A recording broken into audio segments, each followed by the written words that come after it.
Join the sky to the sea.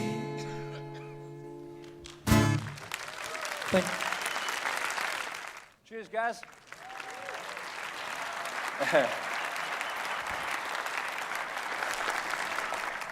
There's Gareth Icke. He's the living proof that good voices are not genetic. Because you don't get it from me. I've been known to clear a room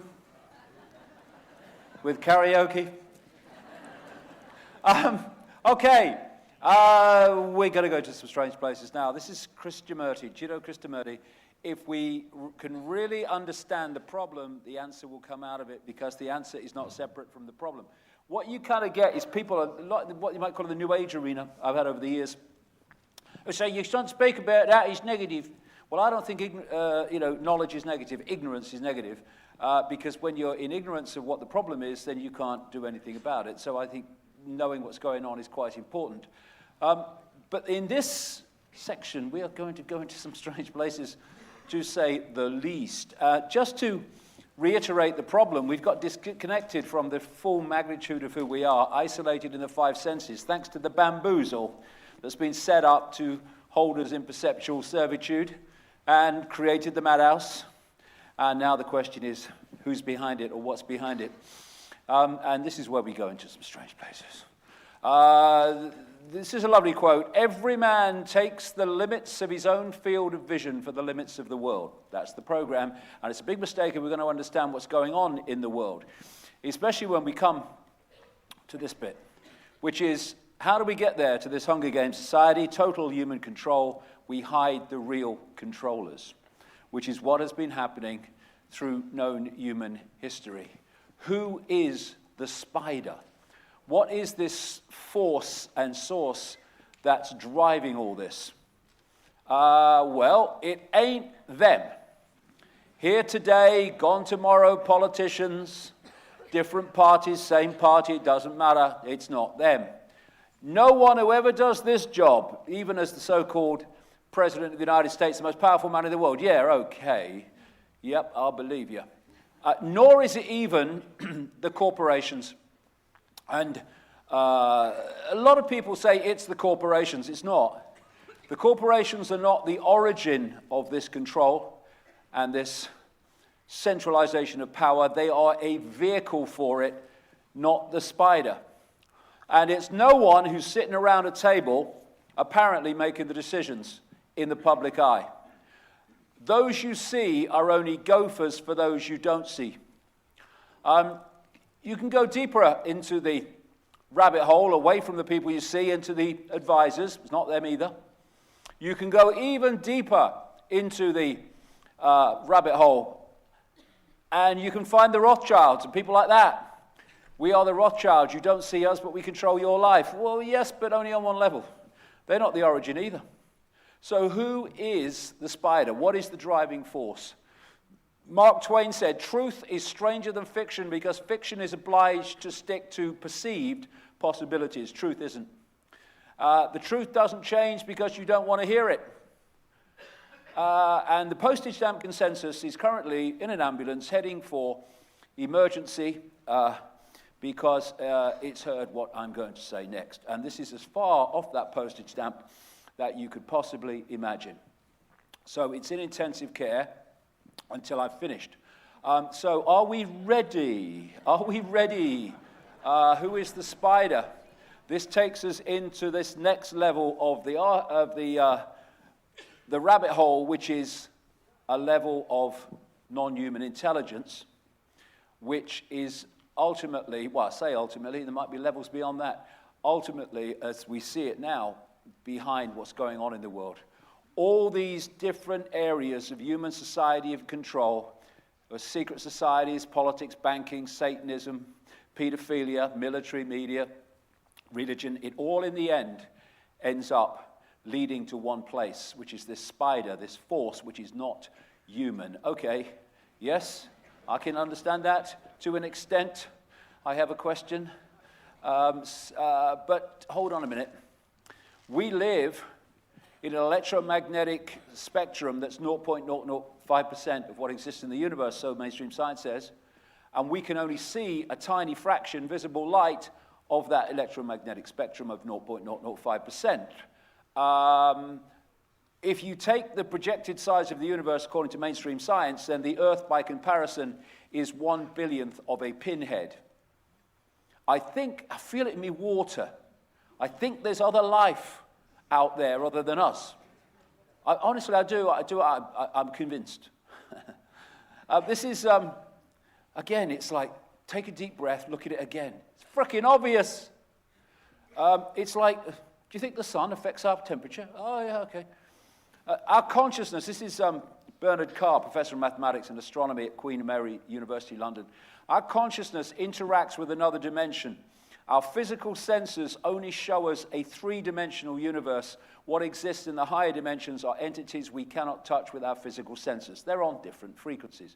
And these non-human manipulators, visitors, from other dimensions of reality have been described in many and various ways by different cultures all over the world. The serpent gods, the Chitauri and the Zulu belief system, the children of the serpent, the Anunnaki, Sumer, Babylon, Snake Brothers, Hopi, Star People, many and various. They're called demons in Christianity, interdimensional entities. The Gnostic people I'll come to in a second called them archons, and the Islamic, or actually the pre-Islamic world where it originated from, called them jinn. And these are entities either that are manifesting within our reality, our visible light frequency band, or manipulating from outside of that visual frequency of perception. And the different ways, I say different ways, the common ways that they are described, many of them very, very compelling in different cultures and belief systems, they are clearly describing the same force. Like the archons in the Gnostic belief system, as they call them, they said of the archons, they were made from luminous fire, and they kind of create with luminous fire. And the jinn are said by the Islamic world to be made from smokeless fire. And the way that they are described, they're clearly describing the same entities, the same force. Now, the Gnostics, I've got very interested in them in the last few years. The Gnostics were not a race, even a people. They were a belief system. They were a perception system. And whenever they got into a place and started to communicate this perception, this knowledge, it's what gnosis means, knowledge, but a certain kind of knowledge, they were persecuted by the Roman Church who sent the boys in. So it was the Gnostic perception system that was running the Great or Royal Library at Alexandria in Egypt. This fantastic depository of ancient knowledge and ancient historical awareness knowledge, which was destroyed in pieces, in sections, in a sequence over a period by the Roman Church. And the most significant one, the most talked about one, happened around 400 AD, just after. And the Gnostics, when you see what they were saying, you can see why the Roman Church wanted to destroy them. And the Cathars in southern France were also, in the same way, Gnostic thinkers. They had a perception of the universe that was what the Gnostic belief system. And the Roman Church sent the boys in, again in stages, and eventually destroyed them in the public arena at the siege of the castle of Montségur in 1244. Now, it seemed that what the Gnostics believed had been lost, the detail of it anyway.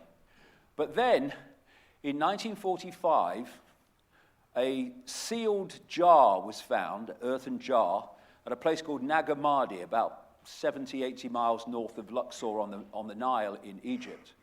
And in that jar was found to be a pack of writings, codices, manuscripts that were put there by the Gnostics. It's estimated around 400 AD, which kind of would sync with the destruction of the Great Library at Alexandria, which was around 415, I think, as I recall, AD. And so suddenly there were writings which described what the Gnostics believed in detail, and they had the great benefit of, because they were in an earthen jar all that time, they couldn't, like other religious writings, be played with and changed to fit the authority of the day. And 1/5 of these writings found at Nag Hammadi talk about something they call the archons. Just their name, it's a word, means rulers. That's why they call them that. And they said that they were manipulating human society from the unseen and were responsible for basically creating the world of what we call physicality. Now, what I found fascinating from my point of view about the Nag Hammadi writings is that I came to them quite late, just a few years ago, which was very important for me, because if I'd have come across them earlier, they can become a one-stop shop belief system, which they have for some people. But by the time I came across them and read them in detail, I'd come to conclusions as a result of decades of research. So when I'm reading them, I'm thinking, well, this is unbelievable to me, because this is what they're saying is what I've concluded. It was a confirmation, a very detailed confirmation of what I concluded was going on. And in these Nag Hammadi writings, they describe something called the silence, what I would call, Ibn Alexander would call the dazzling darkness. The silence, what I experienced, the place of all potential, all possibility, the field of possibility and probability waiting to manifest, the silence. And I experienced it as the silence, so I can understand where that word came from. And the other thing about these ancient writings, and writings like them in religion and in ancient cultures, is they only had, as I said earlier, the symbols and analogies that fitted the society of the time. They didn't have computers. You know, they didn't have Wi-Fi fields. And so what we're looking at are descriptions using the symbols of the time. We can now update them. But what the Gnostics also called the silence was the father of all. They were trying to get across in a simple way the creator of all. Not a man with a beard on a throne, the creative force of all, the father of all. And this is from one of the Nag Hammadi texts talking about this silence. He is an incomprehensible one, but it is he who comprehends all, and nothing exists outside of him. But all exists within him, and he is boundary to them all, as he encloses them all, and they are all within him. There is no place outside of him. Describing all that is, has been, and ever can be, the force that drives all things. But they said, and this is so the really massively relevant part to the world that we live in, they said that the silence was the creative force, but there was a fake God which had created this reality that they call the physical world. They said the physical world is a prison created by an evil fake God. Spirit, awareness, as I would call it, is entrapped in the body. Salvation, escape from this entrapment, comes from knowledge or gnosis of self and reality. And gnosis is knowledge, yes, but it's not knowledge, names, dates, places knowledge. It's knowledge of reality and how it works, that kind of knowledge. And they said the kingdom is invisible, which is true, because that which is beyond this reality is invisible to us. Everything else that exists. Now, this physical world prison that they describe in their language, I call the simulation. We update it into modern language. They said that this force was this evil fake God had created and was responsible for the world we live in at a physical level and for entrapping people in the physical world. And they had various names for this fake God. One of them was the Demiurge. Another one was Yaldabaoth. It's also called Samael. This is the origin of Satan, the devil. And they said in these writings that the Old Testament God, Yahweh, Jehovah, was the Old Testament name for this fake god, which also was called in the writings Lord Archon. Again, where we get this whole theme of the Lord from in the Old Testament. Now you can see the correlation between the Nag Hammadi writings and their belief system, which hadn't been touched while it was in that sealed jar, and what you see in the Bible. One of the Nag Hammadi writings says, talking about this fake god, I'll call it demiurge, opening his eyes, the chief archon saw a vast quantity of matter without limit, and he became arrogant, saying, "It is I who am God, and there is no other power apart from me." And then if you go to Isaiah in the Old Testament, "I am the Lord, and there is none else. There is no God beside me." The correlations are quite blatant between the two. So Nag Hammadi Gnostic writings described this demiurge, this prime force of manipulation, as the blind one, blind to the spiritual world, disconnected from the greater picture, but understanding certain levels of reality in a way that it could manipulate and control. Now, this fake god, this demiurge, they describe the archons as the formless ones. We're not talking about something in form. We're talking about a state of awareness, a very highly distorted state of awareness, an imbalanced, inverted state of awareness or inverted frequency from which it seeks to pull everything into that same distortion. Now, a perception can be a panorama, so you see this vast panorama, or you can be in a pitch black room. It's still a perception, but it's a completely different perception. And this distorted perceptual state that they call the demiurge or the archons is a state of awareness that is without harmony, without wisdom, without heart, without empathy. All the things that the people running this world don't have, and there's a reason for that we'll come to. Now, one of the things we need to get away from is the fact that life, consciousness, awareness has to have 2 arms, 2 legs, a torso, and a head. That's just one form of vehicle for awareness. You can have pure awareness, you can have expanded awareness, you can have heart-centered awareness, or you can have what we call evil awareness, which is a vast distortion of harmony.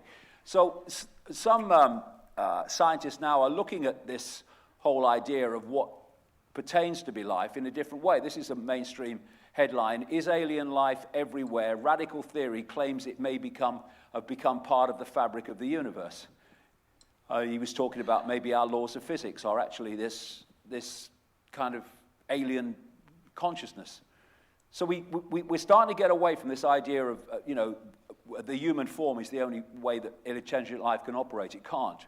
And I watched the whole series of this called Through the Wormhole, fronted up by Morgan Freeman, on the Science Channel, where they were looking at, it was mainstream scientists, but to be fair, they were looking and asking questions about the big picture, the big questions. And they were looking with more sympathy on the fact that maybe the postage stamp doesn't know it all. And they asked the question in one edition, one program: are digital aliens hiding within technological systems? Because the digital level is also a state of awareness.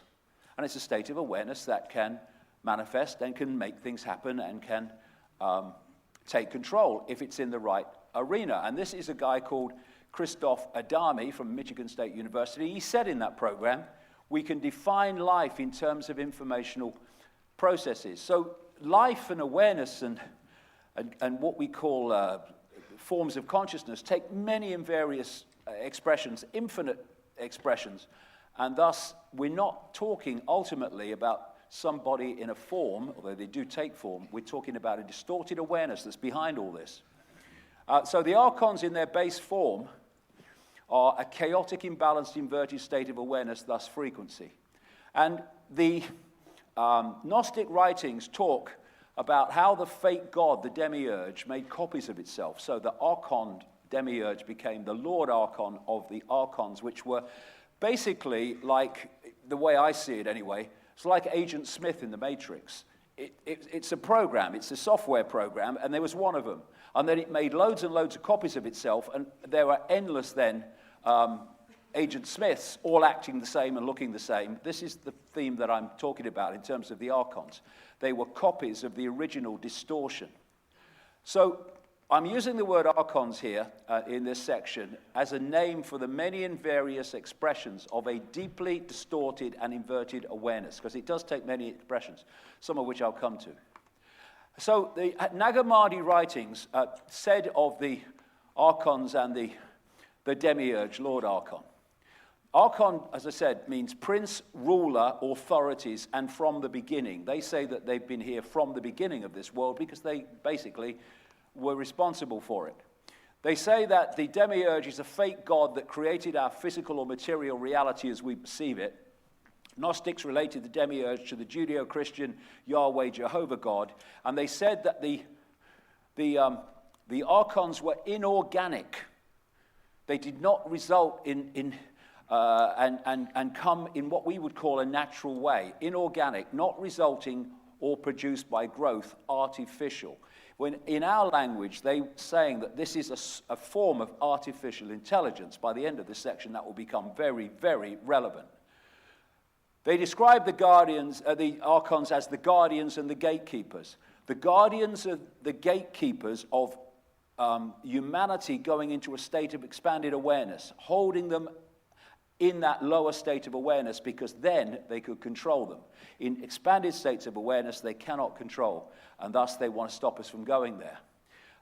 The writings say that the Archons sought to overpower humanity in its psychological and perceptual functions. That's exactly what I've been talking about all day, how the manipulation of perception is how the control system works.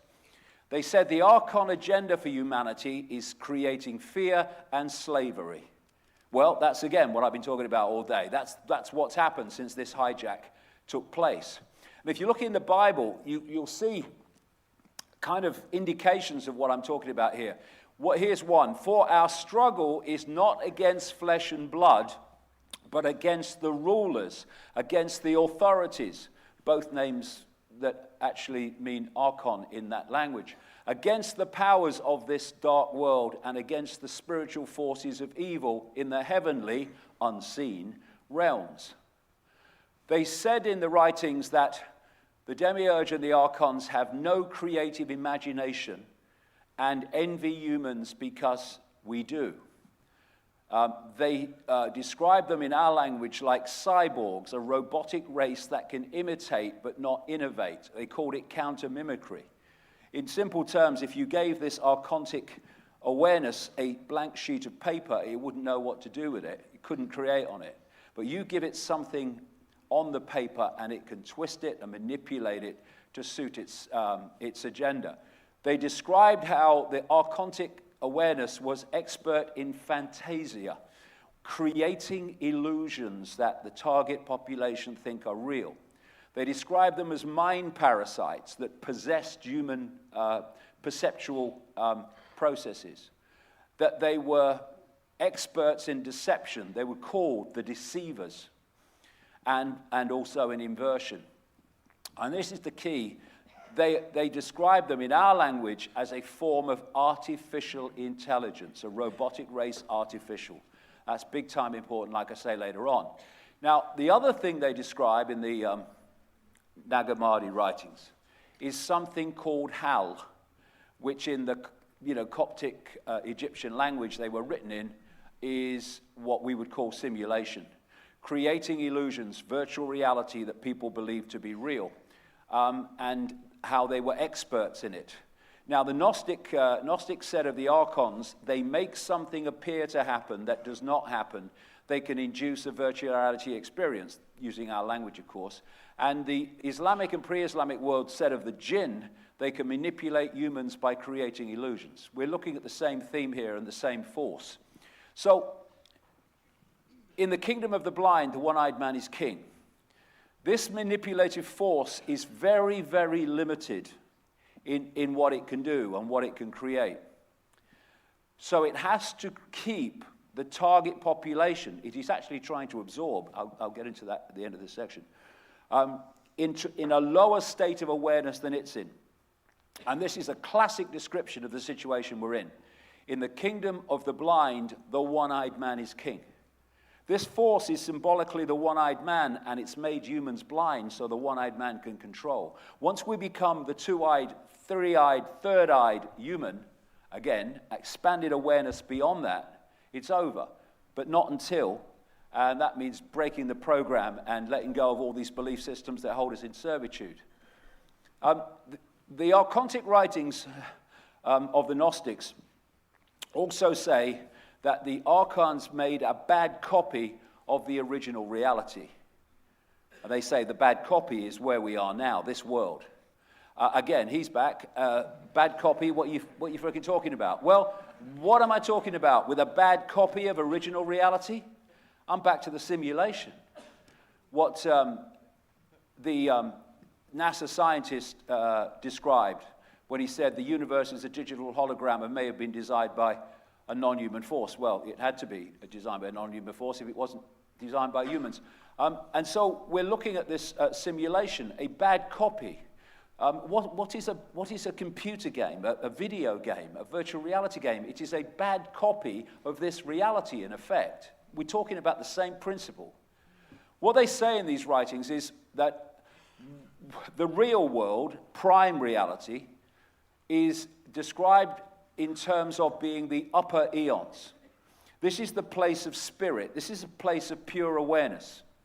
And they say we live in what they call in the writings the lower eons. They call it a shadow world, which is, they say, a reflection of the prime reality, a bad copy, in other words, of that original reality, which of course still exists. And we can interact with it when we open our five sense minds to consciousness. So what we're looking at, we're talking about bad copies and we're talking about different worlds. We're talking about information sources. That's what we're talking about. Because just as in this world, we think it's a world, but we are decoding an information source into the world that I've described that we think is outside of us, but inside of us, what happened with this bad copy is one information source was replaced by another, the simulation, and humans started to decode and experience the simulation as if it was real, because they were decoding it in the same way through the same senses. You can decode one information source and then decode another, and your experience is dramatically different, but they both seem real. Nag Hammadi Tech's Origin of the World says, now the eternal realm, the eternal eon, the upper eon of truth has no shadow outside it, for the limitless light is everywhere within it. But its exterior is shadow, which has been called by the name darkness. From it there appeared a force presiding over the darkness, and the forces that came into being subsequent to them called the shadow the limitless chaos. The word chaos is used again and again to describe the actions of this archontic force, which is a chaotic, distorted state of awareness. Yaldabaoth, the demiurge, in other words, these writings say, created the lower eons as an image or reflection of the upper eons. This is the simulation, I'm calling it. In relation to the reflection which he saw in it, he created the world. With a reflection of a reflection, he worked at producing the world. So what they're describing is pure awareness in a higher frequency realm of what they call upper eons, the realm of spirit, and this reality being a realm of form or matter. And they say, interestingly, that the upper eons are the realm of no time, and the fake reality is the realm of time, illusory time. So I'm saying they're describing the simulation, the fake reality. And, it's interesting, when you look at the Matrix, the person that created the Matrix in the movie was known as the architect. Well, the Freemasonic God is known as the great architect of the universe. And the Gnostics called the demiurge the great architect of the universe. They're describing the force that created this reality. Not what we call God or infinite awareness, the creative force, but this distortion created this distorted reality. Now, where is the matrix? It's in our heads. It's in our perceptual decoding system. And therefore, if we are locked in only to the frequency of the matrix has completely got control of our perception of reality. When you expand your awareness, you still experience the matrix on one level, but you can see and perceive beyond it, and thus you start to see where you are. You're starting to see the maze now. They don't want us there. This is why they're terrified of this information. So the heavens is an information matrix, the fake matrix, the simulation, and a massive part of the manipulation of this matrix is coming from the moon and is coming from Saturn. I wrote about that in detail. I do in Everything You Need to Know But Have Never Been Told and earlier books.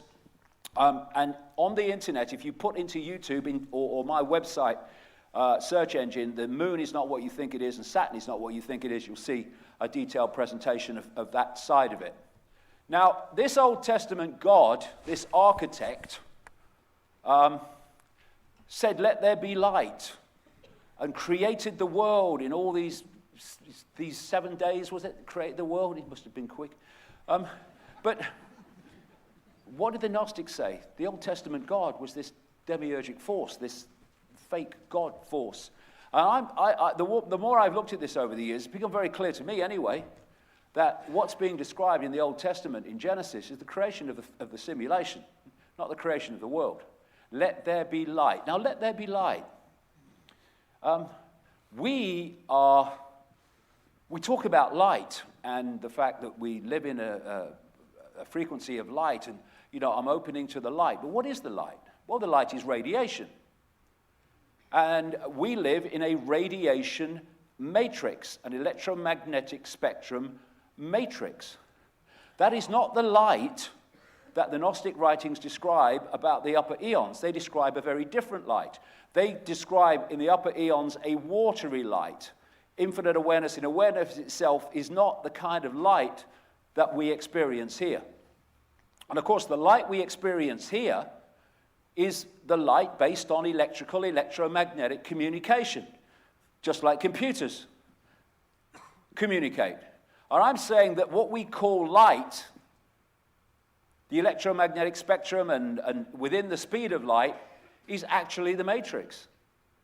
And thus, what the Gnostics describe in terms of this archontic force, that they are luminous fire and create with luminous fire. The more I look at it, luminous fire is this radiation, this fierce light. Matrix light, simulation light, luminous fire, blinded by the luminous fire, blinded by the light. It's not the light that's described elsewhere. And what the Gnostics are describing is very, very similar to Plato's, the ancient Greek philosopher's, allegory of the cave. When he's describing reality that humans experience in these terms, he describes how prisoners are chained up in a cave so that they can only see one wall. And there's a fire behind them, and there's people walking past this fire. And as they walk past this fire, they're casting shadows on the wall. Now, these prisoners can only see that wall and can only see the shadows, and to them, those shadows become real. They become the reality that is real to them. That becomes the real world. Plato even describes how some people became expert on the shadows. And he was describing what we call academics and scientists who become experts symbolically on the shadows without realizing what they are, thinking it's real. Then one guy in this allegory breaks away and gets outside the cave. And he suddenly realizes, hey, there's a whole new world out here. It's not like that. We thought it's not just the shadows. And he goes back and he tells the other people still chained up, hey, this is not real. This whole world out there. And they go crazy. Shut up. You're mad. This is the real world. And that's exactly what happens here. It's a brilliant allegory. And this is the human cave. Human cave. Blinded by the light. Plato said, those who are able to see beyond the shadows and lies of their culture will never be understood, let alone believed by the masses, because although it's changing, my God, thank goodness it's changing more and more. Most people are still blinded by the light and the program. So the upper eons, infinite awareness, are beyond the program, and the lower eons are this level of frequency in the simulation that's holding human perception in servitude. John Lam Lash, who wrote a book called Not in His Image, which is all about the Nag Hammadi writings, said this: although they cannot, talking about the archons, although they cannot originate anything because they lack the divine factor of enoia, he calls it intentionality, I call it creative imagination. Archons can imitate with a vengeance. Their expertise is simulation, HAL, virtual reality. The demiurge fashions a heaven world copied from the fractal patterns of the original. This is the copy they're talking about. His construction is celestial quiche, like the fake Italianate villa of a mafia don, complete with militant angels to guard every portal, the guardians, the gatekeepers. Downloading the fractal patterns of the original universe. This is the simulation of the original reality. And so this reality appears to be going forward, but actually is going round and round and round and round, holding human perception in this servitude. And because we come in and out only for a small portion of this cycle, we perceive everything's going forward, but it's not. It's going round and round. And work, buy, consume, die. Work, buy, consume, die. The Matrix. That's what we've got ourselves into. So this scene in the Matrix movie is absolutely spot on. Because we are downloading, decoding this Matrix all the time as the scene went. Morpheus said, the Matrix is everywhere. It is all around us, even now in this very room. You can see it when you look out your window or you turn on your television. You can feel it when you go to work, when you go to church, when you pay your taxes. It is the world that has been pulled over your eyes to blind you from the truth. What truth? That you are a slave, Neo. Like everyone else, you were born into bondage, born into a prison that you cannot smell or taste or touch. A prison for your mind. Absolutely spot on the human condition. So we're looking not at a human world, we're looking at an archon world, or a human world that's being turned into an archon world. And of course, once this simulation was made manifest, they needed to manipulate the human interconnection with the Matrix in a way that the interaction could take place, and we would experience it as real, the real world. And all over the ancient world, including in the Bible, they describe this process of the gods manipulating human genetics to change what they were before. And these various, and the interbreeding between a non-human force and humans. And for me, this was creating a vehicle that would interact with this fake reality and decode it as the real world that we perceive it now. This is the most famous line in relation to that in Genesis, although you find this theme all over the ancient world, in all religions and no religions. There were giants in the earth in those days, and also after that, when the sons of God came in unto the daughters of men and they bare children to them. The same became the mighty men which were of old, men of renown. All part of this Genesis, this description of the creation of this fake reality. And in the Nag Hammadi writings, you see the same theme as in the Bible. This one says, and the angels altered their appearance into the likeness of their husbands, and their husbands sated them with the spirit, which molested them in the darkness out of wickedness. They took them and begot children out of darkness through their counterfeit spirit.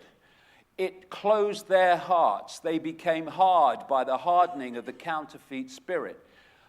They were changing human perception, the way that people decoded information into perception. And it happened, well, certainly there was a point when it clearly happened big time, which I'm going to come to. So we're looking at this chaotic, imbalanced, inverted state of awareness, thus frequency, what the Gnostic writings there described as the counterfeit spirit, the infusion of this into the human energetic field. And when I describe this consciousness awareness as a distortion, that is defined as the act of twisting or altering something out of its true, natural, or original state, which is exactly what this archontic force is expert at, not creating from nothing, but manipulating and twisting what already exists.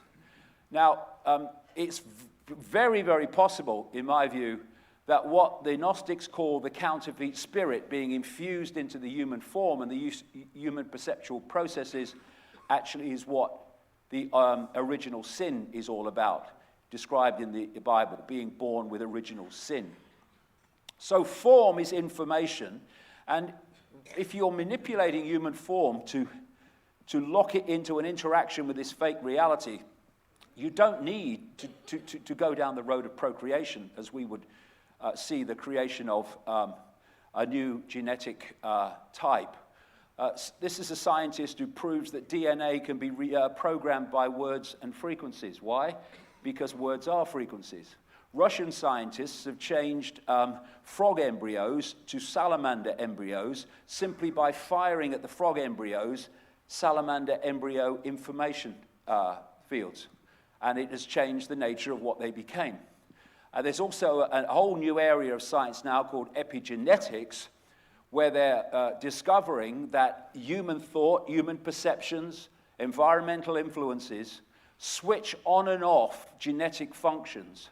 So you don't even have to change the hard drive, as you would describe it, to change the nature of the human form. You don't have to mutate it by mutating the hard drive. You just switch on and off certain functions, and certain perceptual states do this.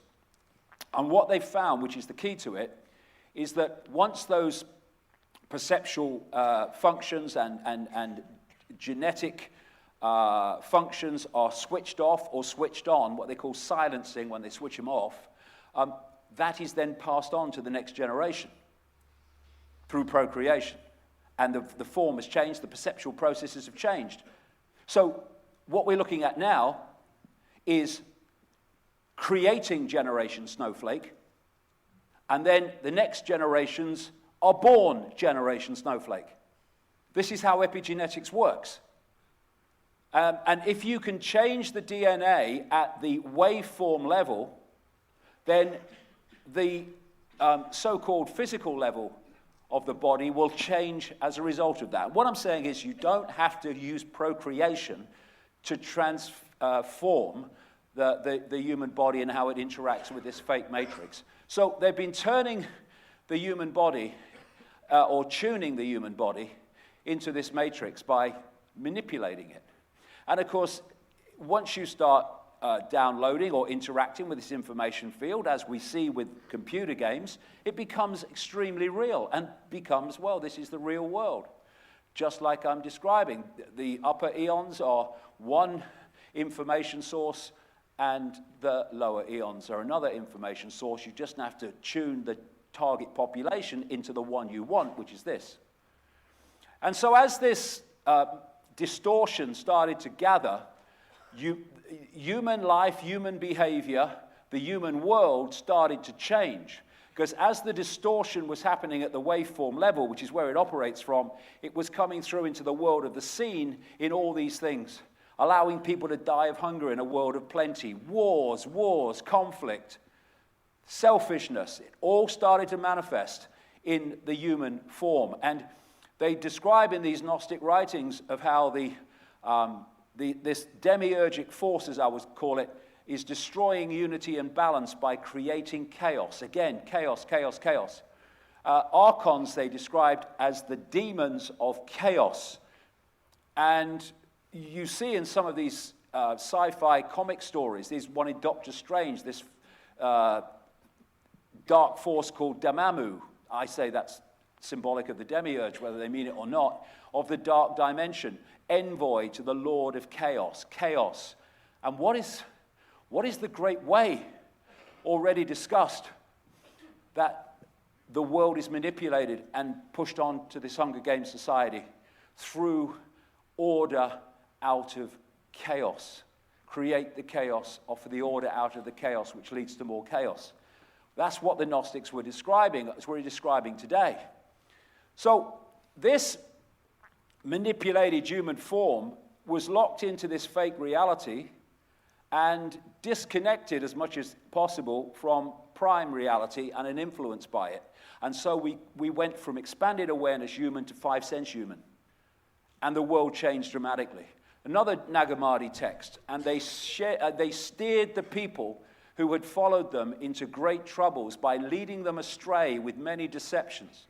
They, the people, became old without having enjoyment. They died not having found truth and without knowing the God of truth. And thus the whole creation became enslaved forever from the foundation of the world until now.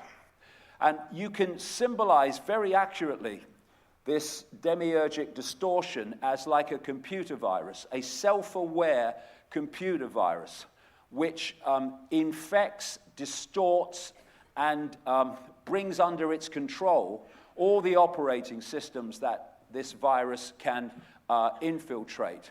And this self-aware virus is fear. There's so many writings about the time fear came into the world because it didn't exist before. This is when fear came into the world. And the demiurge is the prime virus, the archons are the virus replicated, and they are expressions of the frequency of fear. Fear was brought into the world. Now, the computer virus is trying to infect humanity and pull it into its frequency and thus absorb it into itself. And it's making a very good job of parts of it already. And when you look at techie websites of how a virus works, a computer virus works, it's just as the Gnostics describe the archontic manipulation. This is from a techie website. A virus is a small piece of software that piggybacks on real programs. Doesn't create them, piggybacks on them. Similar to the way a biological virus must hitch a ride on a cell, a computer virus must piggyback on top of some other program or document in order to launch. Counter-mimicry, twisting what already exists. Once a computer virus is running, it can infect other programs or documents, which is what has been happening. A computer virus can damage files, slow the system, show messages. This is the key. It can take control. And so if your hardware, computer, printer, etc., started acting up on its own without you requesting any action by means of keyboard or mouse, you are likely having a virus in your computer system. And that's what I was describing earlier. This is the manipulative force, the virus, that is pulling people into 5 sense reality, disconnecting an influence from expanded reality so that the computer level, what I call 5 sense mind, takes control, makes the decisions, and becomes the perceptual reality of the target population. It is about disconnecting the thinker through this virus, through this distortion, from the knower. And that leaves Phantom Self to go about its life believing that is what it is. Now, if you look at the Avatar movie, whether they meant it or not, it very much does describe the kind of world that is described as before this hijack took over, what they call the golden age, the great age of humans. And that was when they had an expanded awareness. They knew that everything was connected to everything else. You see the scenes in the Avatar movie where they're communicating with animals and communicating with trees. This is what we're supposed to do. And also, interestingly,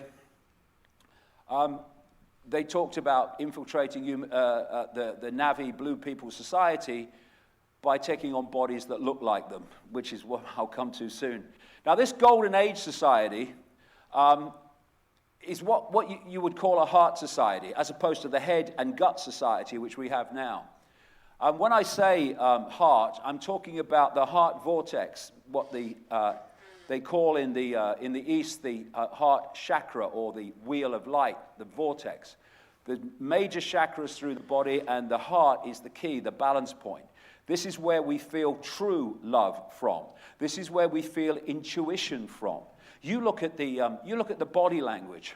When people say, I'm thinking, I'm in 5 sense mode. I'm thinking.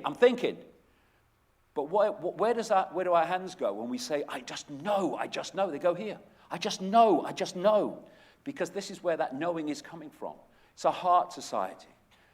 And there's an organization in America called the Institute of Heart Math, which focuses on researching the power of this heart vortex, this heart point of perception, this heart intelligence, innate intelligence.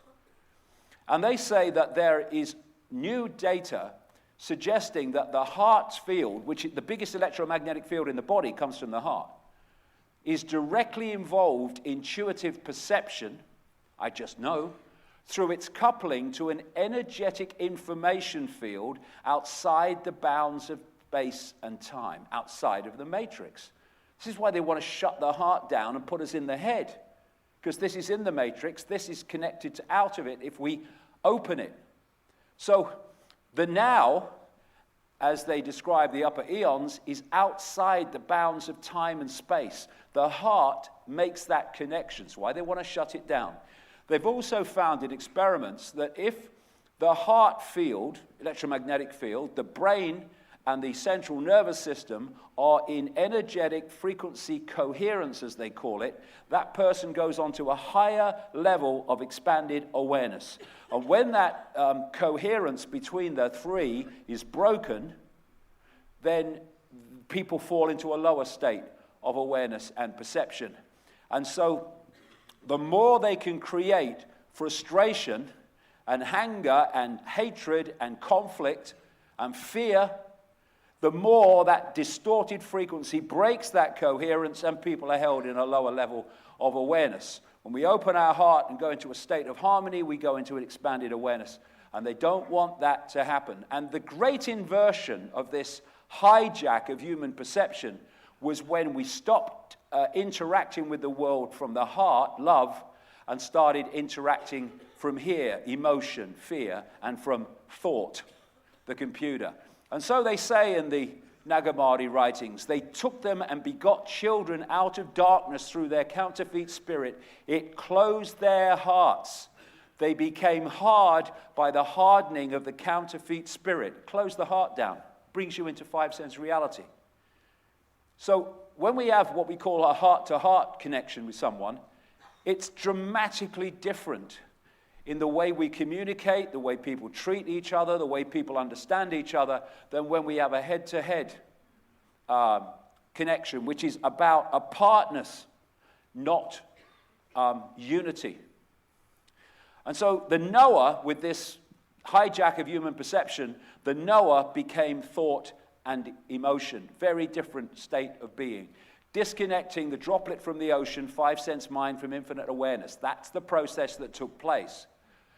Now, holding us there is the key to holding us in servitude and taking this control to the end game that they want.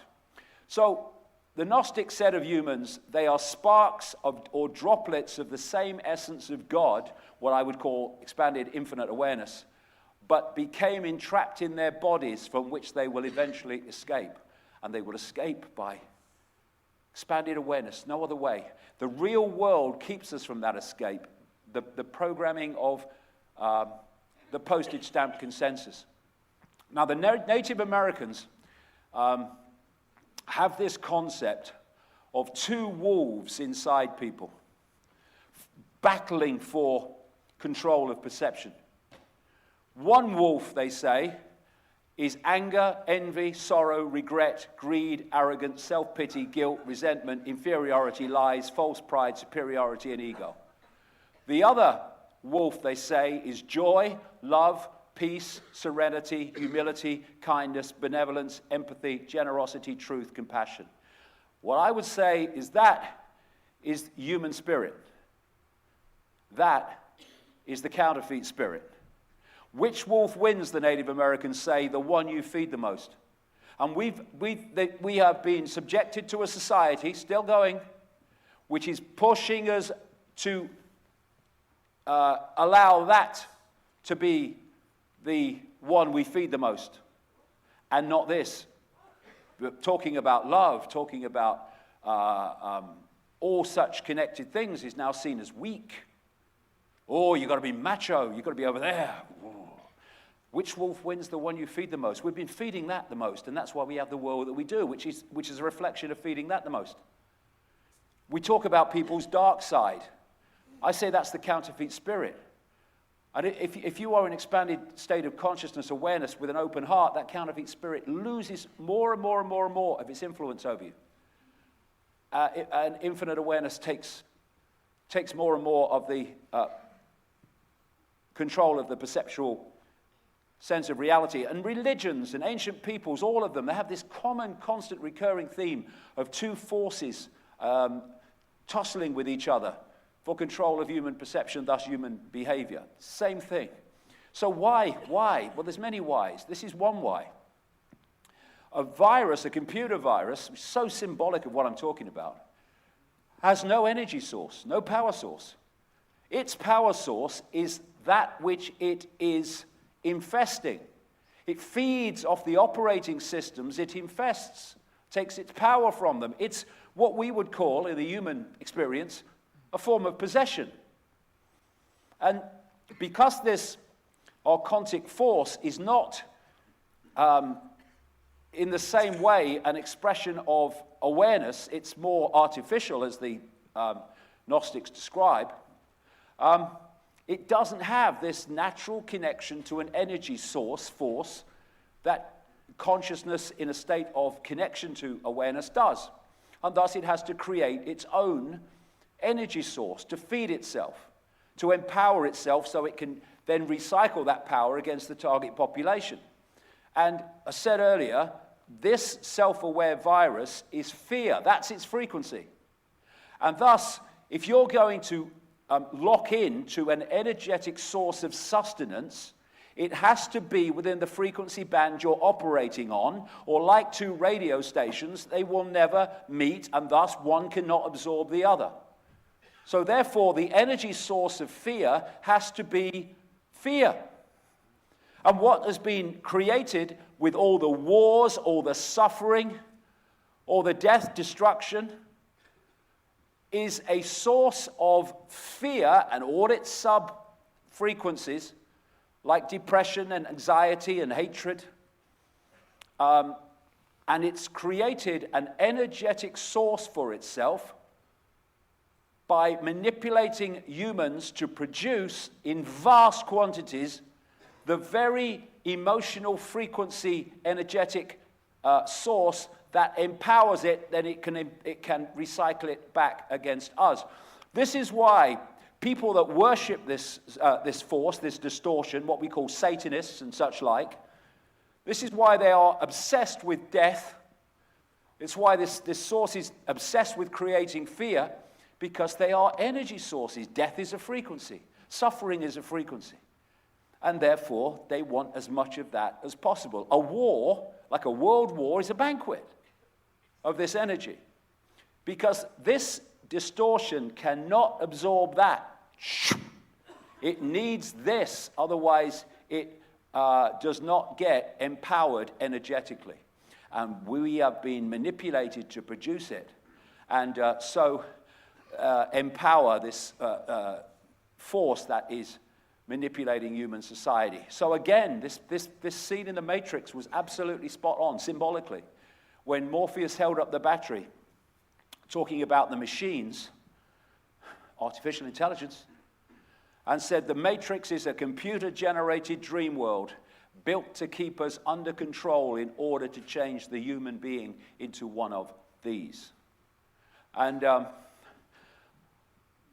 I was sent a section of a book written by Rudolf Steiner, very deep esoteric thinker who started the Steiner schools, Waldorf education, I think they call it.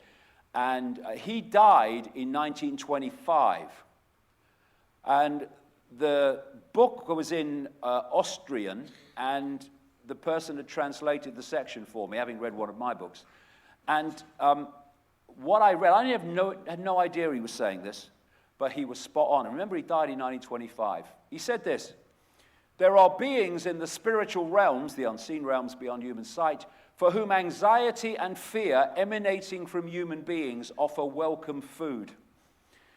When humans have no anxiety and fear, then these creatures starve. If fear and anxiety radiates from people and they break out in panic, then these creatures find welcome nutrition and they become more and more powerful. These beings are hostile towards humanity. Everything that feeds on negative feelings, on anxiety, fear, and superstition, despair or doubt, are in reality hostile forces in supersensible worlds, launching cruel attacks on human beings while they are being fed.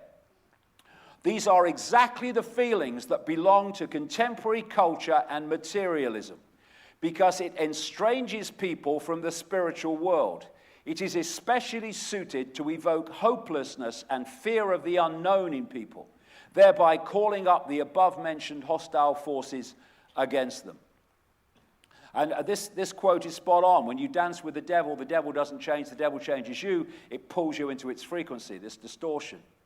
And everywhere I look, I see a program. The same recurring program, but it's got different names, and therefore it seems to be different. It's not. Like everything is born, it has a certain life, and then it dies. Born, grows, dies. Born, grows, dies. Whatever world, the natural world, the animal world. And why is a duck and an elephant if it's consciousness? Why doesn't duck act like an elephant? Why does an elephant act like a duck? Because the elephant is a biological computer program, and the duck is a biological computer program. And they are designed to process information in a certain way. And the processing of the information of a duck makes it act like a duck and perceive like a duck and live like a duck, and the same with the elephant. And the other thing you find about the program is it's based on the law of the wild, which operates in the human world too. Everything lives because something else dies. So everything is always in fear of what might happen, generating more and more of this low vibrational emotional energy on which this distortion feeds. And in this No Man's Sky video game, they say even the animals on the game's planets have unique behavioral profiles designed with a procedural distortion of archetypes that requires a sequence of algorithms characterized as a computerized pseudo-randomness generator. And wherever I look in the world, I see pseudo-randomness. Things that have different names and different labels, but when you break it down, they're all acting the same way. It's the same program, pseudo-randomness. And the human form is also a program which processes information in a certain way that makes people act like a human. We are the awareness having the human experience. We are not the human experience.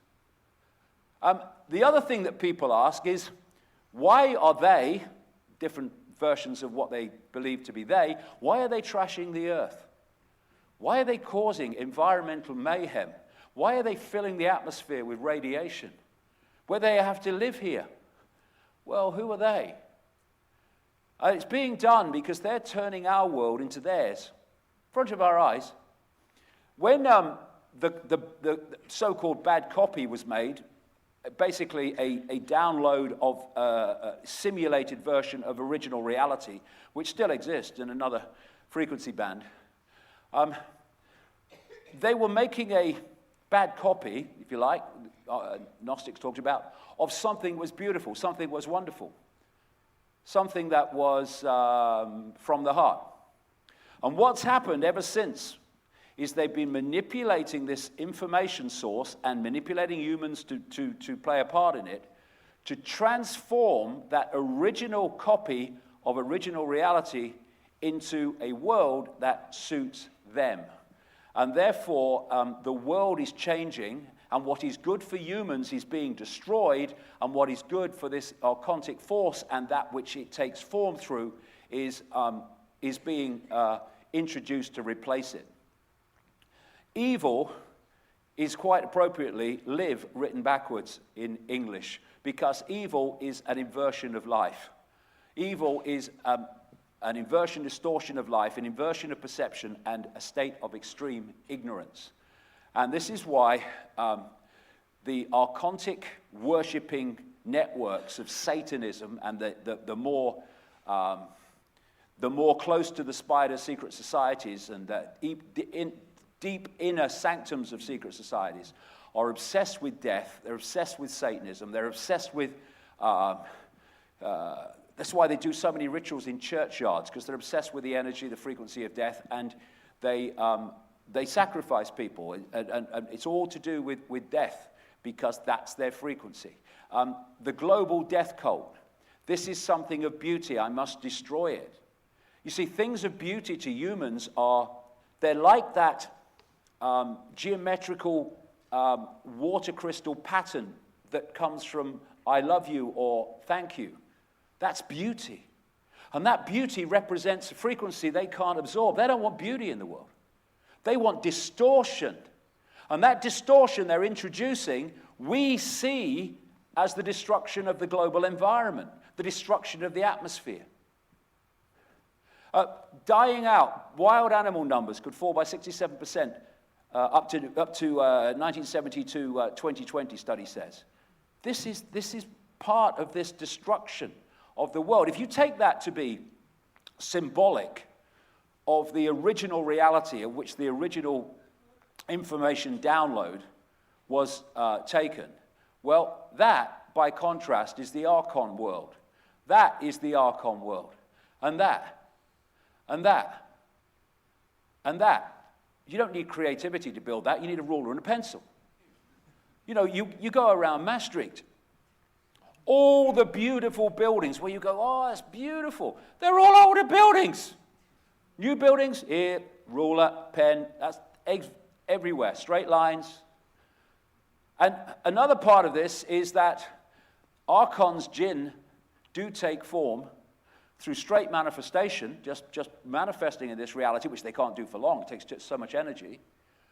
And by longer term, manipulating this reality by infecting or possessing other form. And this is where these bloodlines that run the world come from, but I'll get to them shortly. Now, these are some expressions of this distortion in form.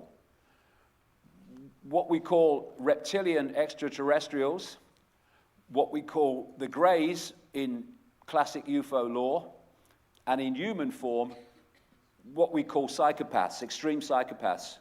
That's the archontic distortion personified. When you look at how the Gnostics describe the archons in terms of their perceptions, their behavior, their attitudes, it is classically the hair test, as it's called, of psychopathic traits. And if you have enough of them, you are designated a psychopath. Top of them all is no empathy, no ability to put yourself in the feelings of other people and what you make them suffer. This is why those running this world, in the world of the seen, can do horrific things like bombing Libya to destruction, all the death and destruction in Syria and Iraq, and have no emotional consequence whatsoever because they have no empathy. No remorse, ditto, no shame, parasites, they feed off the efforts of other people. Pathological liars, and doing whatever it takes to get what they want. There's the 1% for you straight away. And interestingly, The Gnostic writings that were estimated to have been put in that jar and hidden away around maybe 400 AD describe how this archontic force takes form through a reptilian form and by another form which they describe as like an unborn baby or fetus with grey skin and dark unmoving eyes. This is from 400 AD. And they're describing what people in the modern world have described entities they've interacted with, been abducted by, and all this stuff. And when you look at these abductions that are described by so many people around the world in modern times, and then you look at the religious writings and the other biblical writings of people being taken up into the sky by angels, taken up into the sky by gods and stuff, they're describing basically the same thing. And you know, this whole manipulation of human society through this reptilian, this and these other archontic expressions in form have been going on while humans were knocking rocks together. Because they're not from this world, they're from other worlds manipulating this world. Thus, they're coming from a completely different base of knowledge and awareness and understanding of technology, which will become very relevant soon. This is a story from this week. NASA again accused of covering up UFOs seen at International Space Station. The number of these UFOs that are described all around the world, it's just extraordinary that it's not, you know, on the front pages what is going on here. Now, of course, I've become ridiculed over the years. I don't care really. Or do I care? I don't know. By saying that the world is controlled by a reptilian force. But that reptilian force is merely an expression in form of this archontic distortion. That's why it operates psychopathically. And I've had massive ridicule, and people laugh and all that stuff. And I have to say that you know, there have been times in the past when I've been hurt by it. I mean, I have laid in bed and turned over in the middle of the night thinking, how could they be so horrible to me? No, I haven't actually. No, that's true. I've not, because I don't give a shit. I'm only interested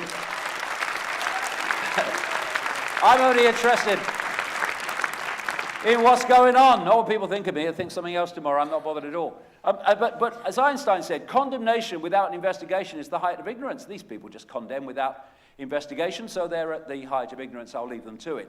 We should remember that normal is only what we normally experience, and we don't normally experience these entities, which want to stay in the background, because the less they're known about, the more powerful is the manipulation. And let's not forget, billionth of a pinhead against the universe. I think there's other life out there that doesn't look human. I feel it.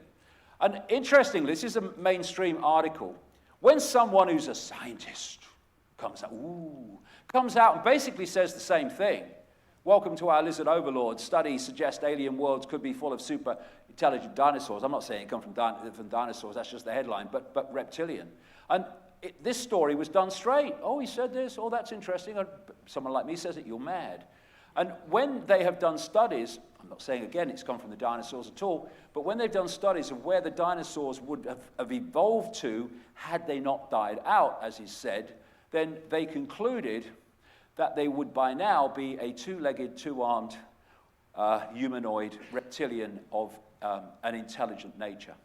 And you see the symbolism of reptilians all over the world, it's particularly in the Far East where it's the major symbol, the dragon. And this one in the middle here is a painting by a guy called Credo Mutwa, who he's a Zulu shaman. He's in his 90s now. I spent a lot of time with him a few years ago.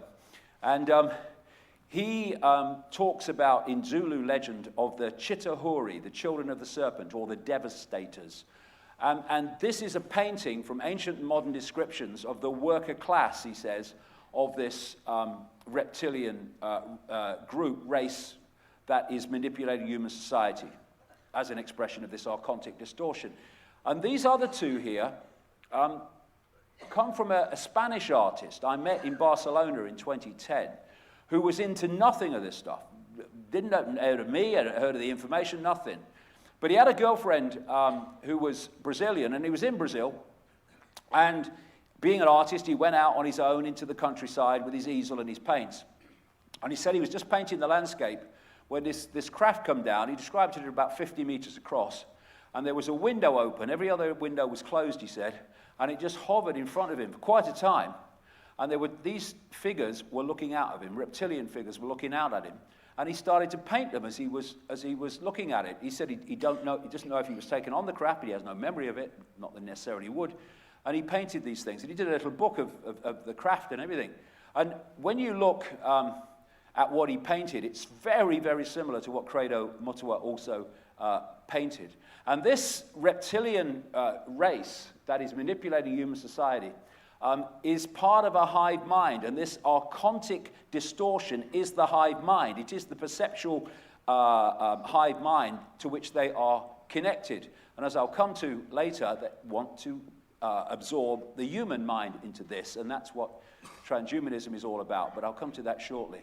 Now, long after I'd started talking about the reptilians and stuff, this article was published in a magazine called Nexus in 2011, and it was something called the Charney Project, Computer Interface Communication with Other Realms, which was claimed that it was written by a whistleblower talking about a project in Africa in what was described as like a mini CERN.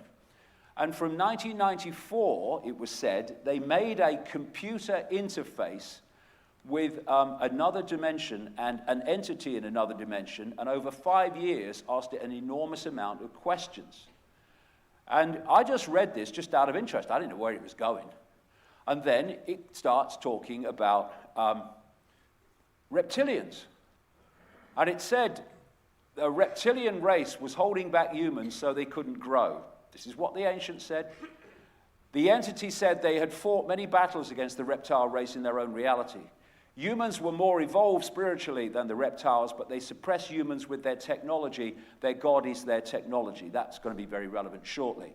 That is pretty much, in terms of the way we suppressed, what the Gnostics describe in their writings.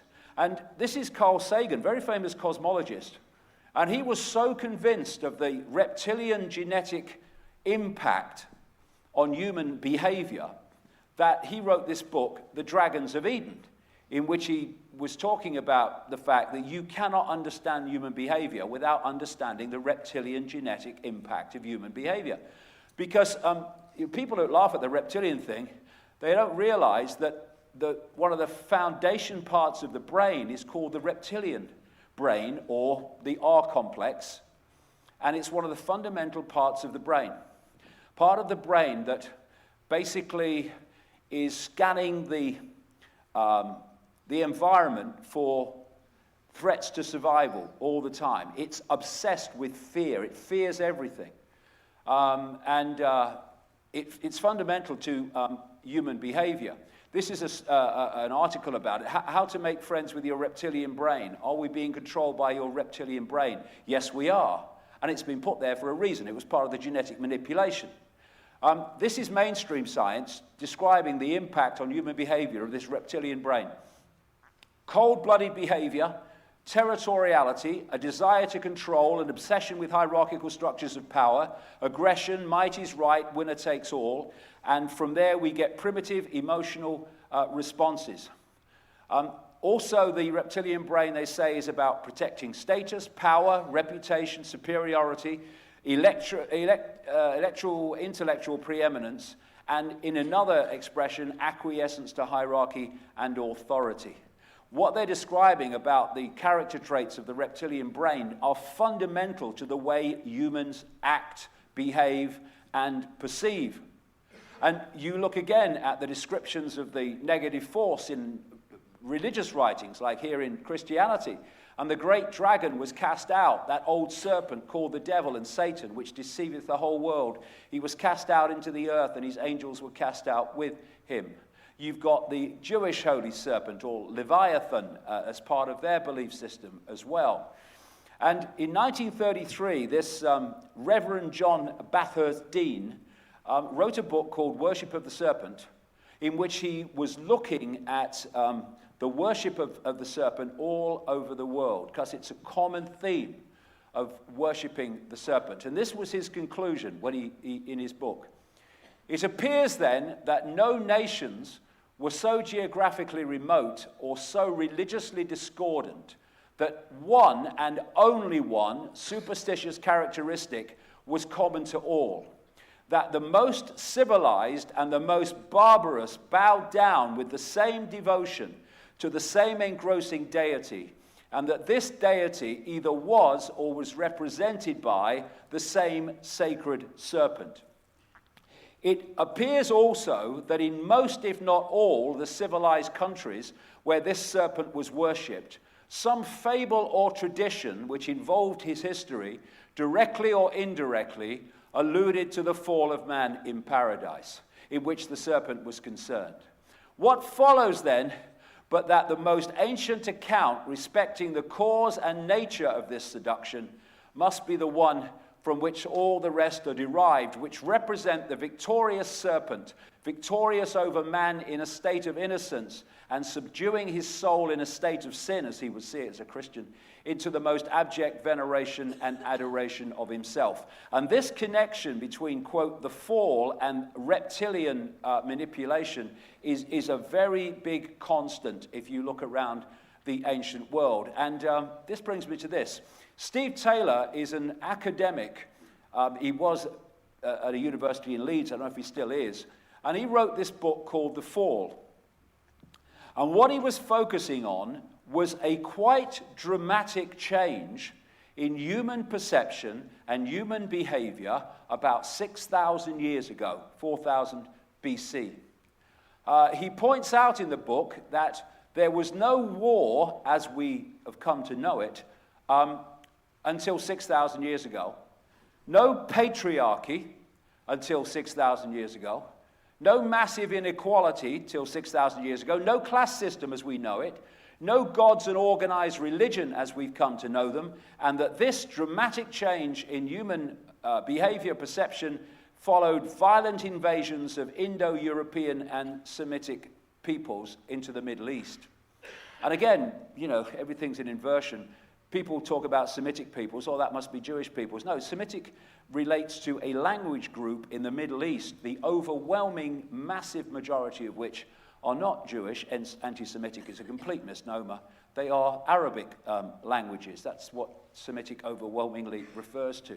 Now, this lady, Ryan Eisler, cultural historian in America, talking about this point 6,000 years ago, described it as the great change, a change so great indeed that nothing in all we know of human cultural evolution is comparable in magnitude. In 2015, this gentleman died in his 90s just a few months ago after a fall. In 2015, this man, William Mills Tompkins, wrote this book, Selected by Extraterrestrials, in which he describes how he was seconded into a top-secret American naval intelligence operation based at the massive naval base in San Diego. And this group he was seconded into in 1942 was to work and study and uncover the extraterrestrial presence and activities around the world, and to interact with some of those of different extraterrestrial races that were in some way benevolent to humans. And I'd written all about this reptilian thing and many other things long before he came out with this book. And he does produce pictures and documentation to show that he was with the people he says he was with, and he did have access to things he said he did. And what he said in this book, it obviously, you know, knocked me over with a feather. He said that every world government is controlled by what he calls the reptilians.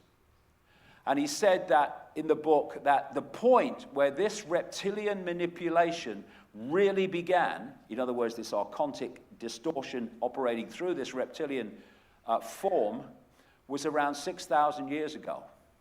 He also says in the book that the moon is a command center for this reptilian race and others, and that it's not, at least totally natural, it's a construct. something else I've been writing about for years. The world is just not like we think it is. We've been held in this narrow band of perception, and therefore we don't see what's really happening. And when people do reveal it, that perceptual prison says it's nonsense, it can't be. And that entity in the Charney Project, as I talk about in this book, Everything You Need to Know, and in previous books, and in those videos I mentioned earlier, also said the moon is an ET construct, and the moon is manipulating life on Earth with the frequencies it's giving out. So, this hijack, this great change, took us from a heart society to a gut-brain society where we interact with emotion, not heart. And in the book, Steve Taylor, in this book, The Fall, he talks about how this new psyche, he calls it, where completely different perceptual way of behaving and looking at the world, came out of what he calls Saharasia. And it went off up into Europe and through the empires of Europe, not least the British. It went all over the world, this new psyche.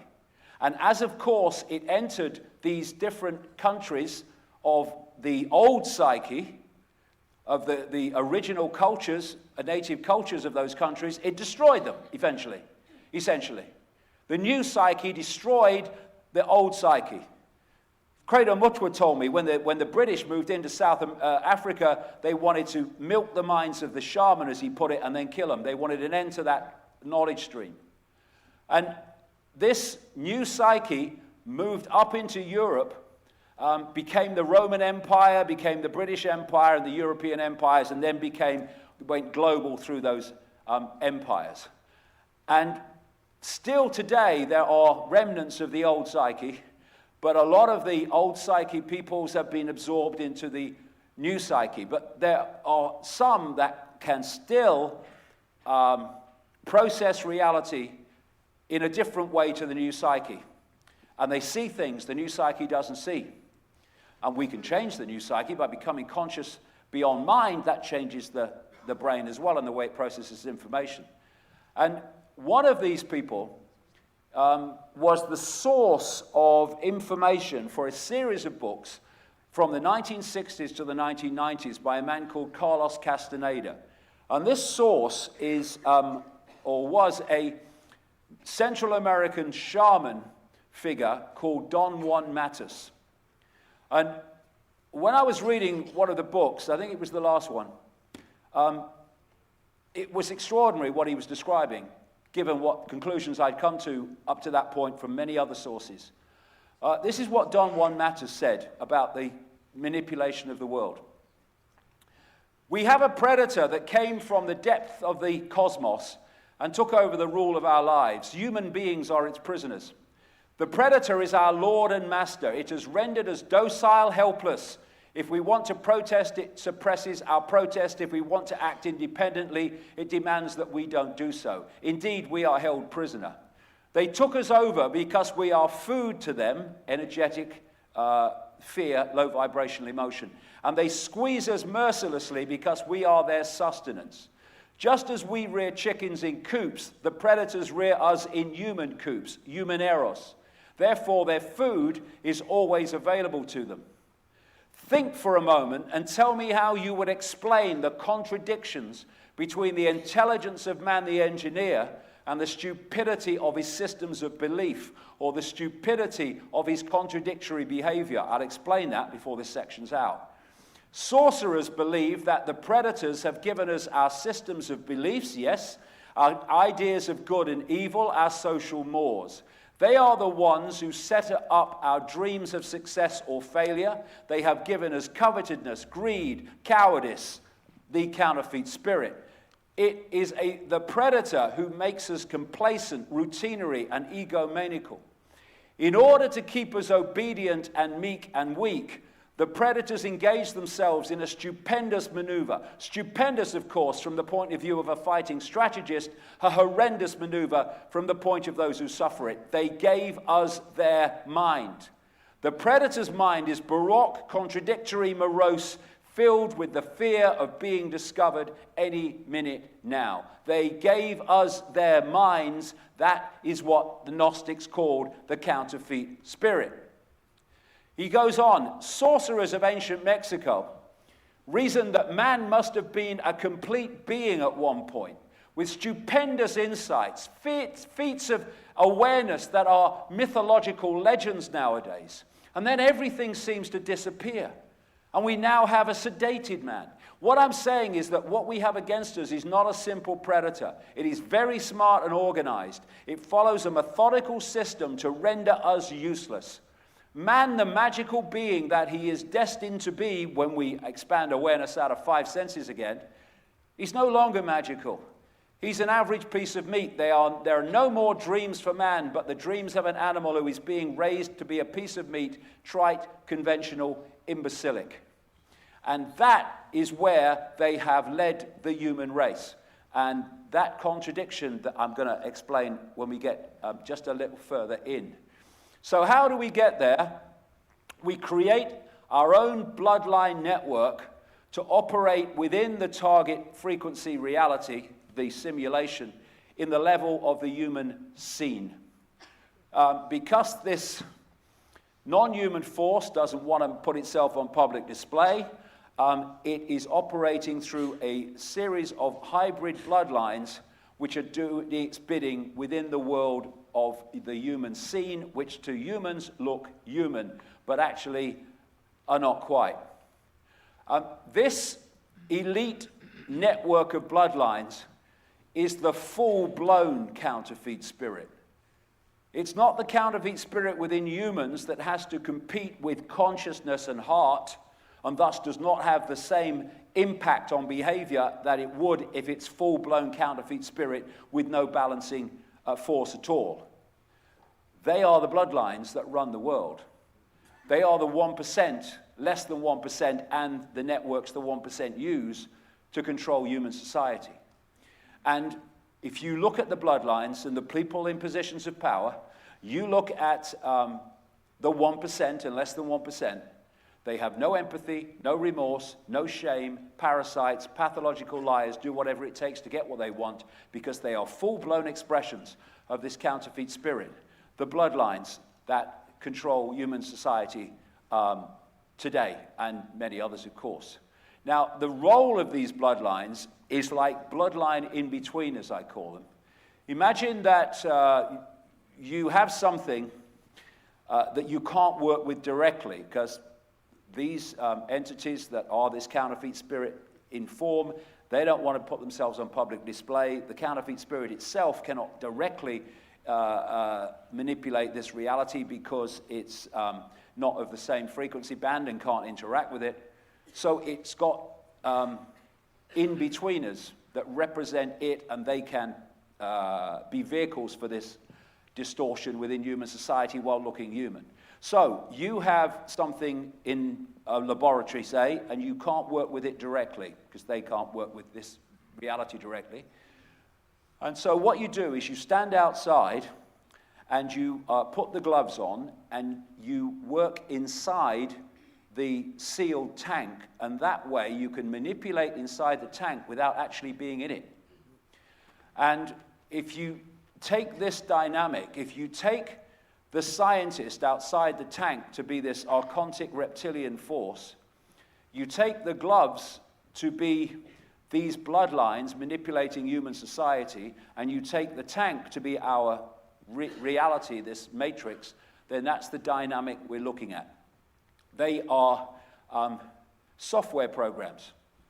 They are hybrid agent Smiths, simply vehicles for this archontic distortion to express itself in this world. That's why they act as they do. And this software program has to be protected. If you interbreed it with the wider human population, its traits, its character traits, including the lack of empathy, start getting diluted.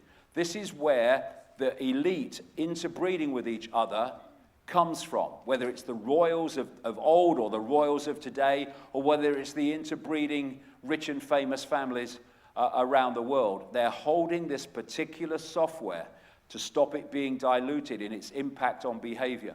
So when we're looking at bloodline genealogy, in effect, on their level, it's replicating the software program so it holds its power. And so we're looking at, therefore, a structure, a hierarchy, which comes out of the unseen through the reptilian and other non-human into the human dynasties, and then we enter the spider's web, or the pyramid of manipulation within the society that we see. It's a whole hierarchy coming out of the unseen into the seen that I described much earlier. Now, these bloodlines are part human, so that we see them as human, and they're part non-human, and that non-human part connects into this reptilian force, this archontic force, whatever you want to call it. And because there's this hybrid nature, the frequency compatibility is much closer than the human population, and therefore the ability to use them as a vehicle and simply direct their behavior is much more powerful. This is a Swiss clairvoyant who can see further in to the energy field frequency that most humans can't. And I read this article, and I didn't know where it was going. It was just interesting. It was just an article about this guy's life. So I'm reading it, and then this came up. He said, when I see people in business or politics who are particularly trapped by the material world, for example, I notice they no longer have any light bodies at all. In many of these people, the point of light at the heart chakra, which is otherwise always present, is no longer visible to me. What do we call these people? Heartless. Exactly. Instead, I see something like a layer of shiny tar around them, in which a monstrous being in the shape of a lizard can be distinguished. When such people speak on television, for example, I see a crocodile shape manifesting itself around the person like in a concave mirror. I don't see the light of their throat and forehead chakra, because they're not the same bodily construct as humans on an energetic level. They are dual DNA. And they believe they are the master race because they are genetically connected to what were perceived as the gods, the masters of human society. Just a trick of the light, don't worry. It's not real. Now, because this software vehicle for this archontic force and that force itself has no empathy, this is why they can do and create the horrific things that happen in the world and have no emotional consequence. We couldn't do that. The emotional impact would be crucifying, so we can't do it. To them, they have no problem. In fact, it's a good laugh. They are not like us. When people say they wouldn't do that, no, you wouldn't do that. They would do it and love it. That's the difference. And so when we look at these people, we see the human level, and they seem to be human and all that stuff. But on another part of their energetic hybrid field, they are not human. And how interesting, like I said earlier, that in this Avatar movie, which so described the descriptions of the golden age before all this hijack, that the American military going into the Blue People Society on that planet Moon, they infiltrated them, the American military being symbolic of this archontic force, by taking on an outer blue people body. So the blue people became infiltrated into their society by people they thought were them. But they weren't. They were something else hiding behind what appeared to be them. That is exactly how our society has been hijacked. And this is a guy called Roddy Piper. He's no longer with us, unfortunately. But he was a wrestler, and he starred in a real cult movie. I saw it a long time ago, called They Live. And it was produced by a guy called John Carpenter, who, when you follow his film history, he is very much aware of what's going on. What he thinks of it, I don't know, but he's aware of it. And this was a story about how this guy, the character played by Roddy Piper, uncovered that the world was controlled by entities hiding behind human form. And part of it was he got some sunglasses, which were special sunglasses, and when you put the sunglasses on, you could see who they really were as opposed to what they appeared. When you took the glasses off, they were human. You put the glasses on, they weren't human. Anyway, he did an interview a few years ago and talked about my work and stuff like that in the interview in America. And he said, you know, They Live, and he was serious. He said, They Live was not a movie. It was a documentary. It's what's really happening. And it is. And in these books, I go into the reptilian thing massively and at great length and have many stories of people's experiences of interacting with these entities and what have you. Now, one of the things, again, that I am laughed at about is when I say these bloodlines can shapeshift between human and reptilian form. You go, have a good laugh, there you go, you feel better now, that's good. Now, what people say, 5 sense reality, postage stamp consensus, you can't go from a physical body to another physical body. No. Do you know you can't? No, you can't. Of course you can't. That's ludicrous. But there's no physical. What we're looking at is when we talk about hybrid bloodlines, we're actually talking about hybrid energetic fields. One has the human information, one has the reptilian or other non-human information, not always reptilian. And therefore, when the human field is the dominant one, any observer is decoding that field.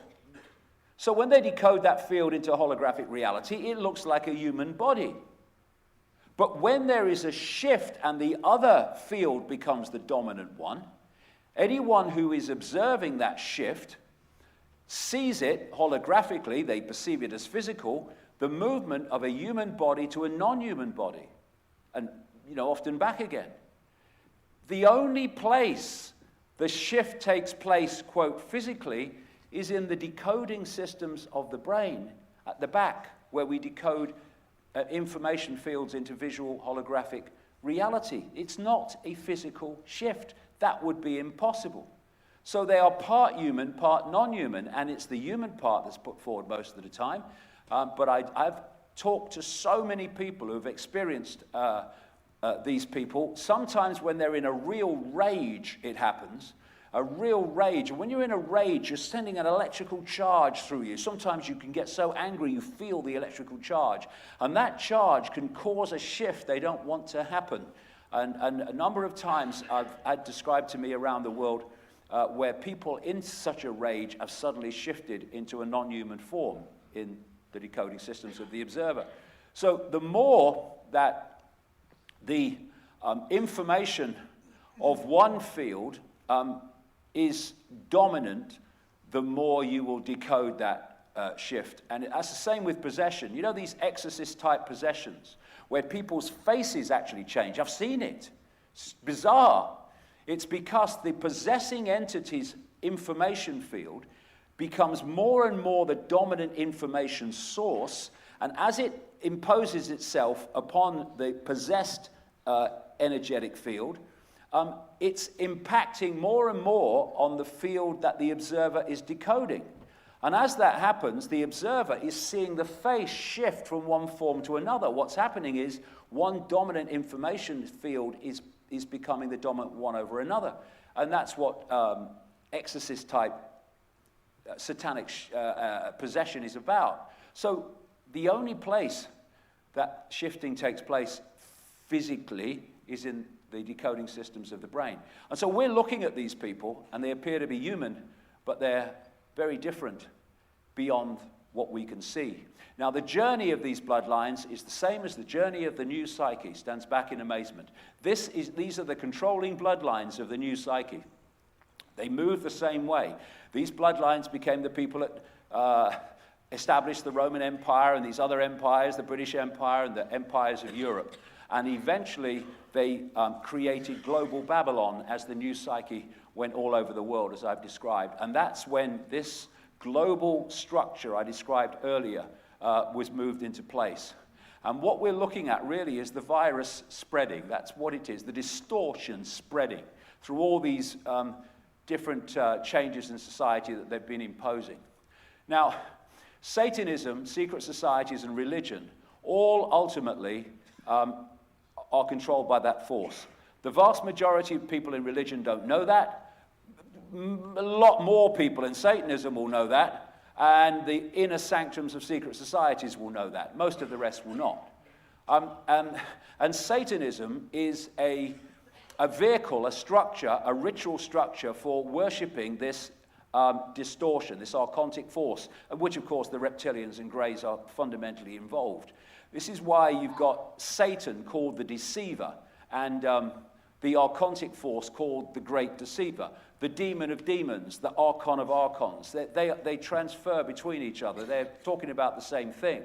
And I've talked to many people that have taken part in satanic rituals. Some that have conducted rituals under my control, some that have seen, quote, the light.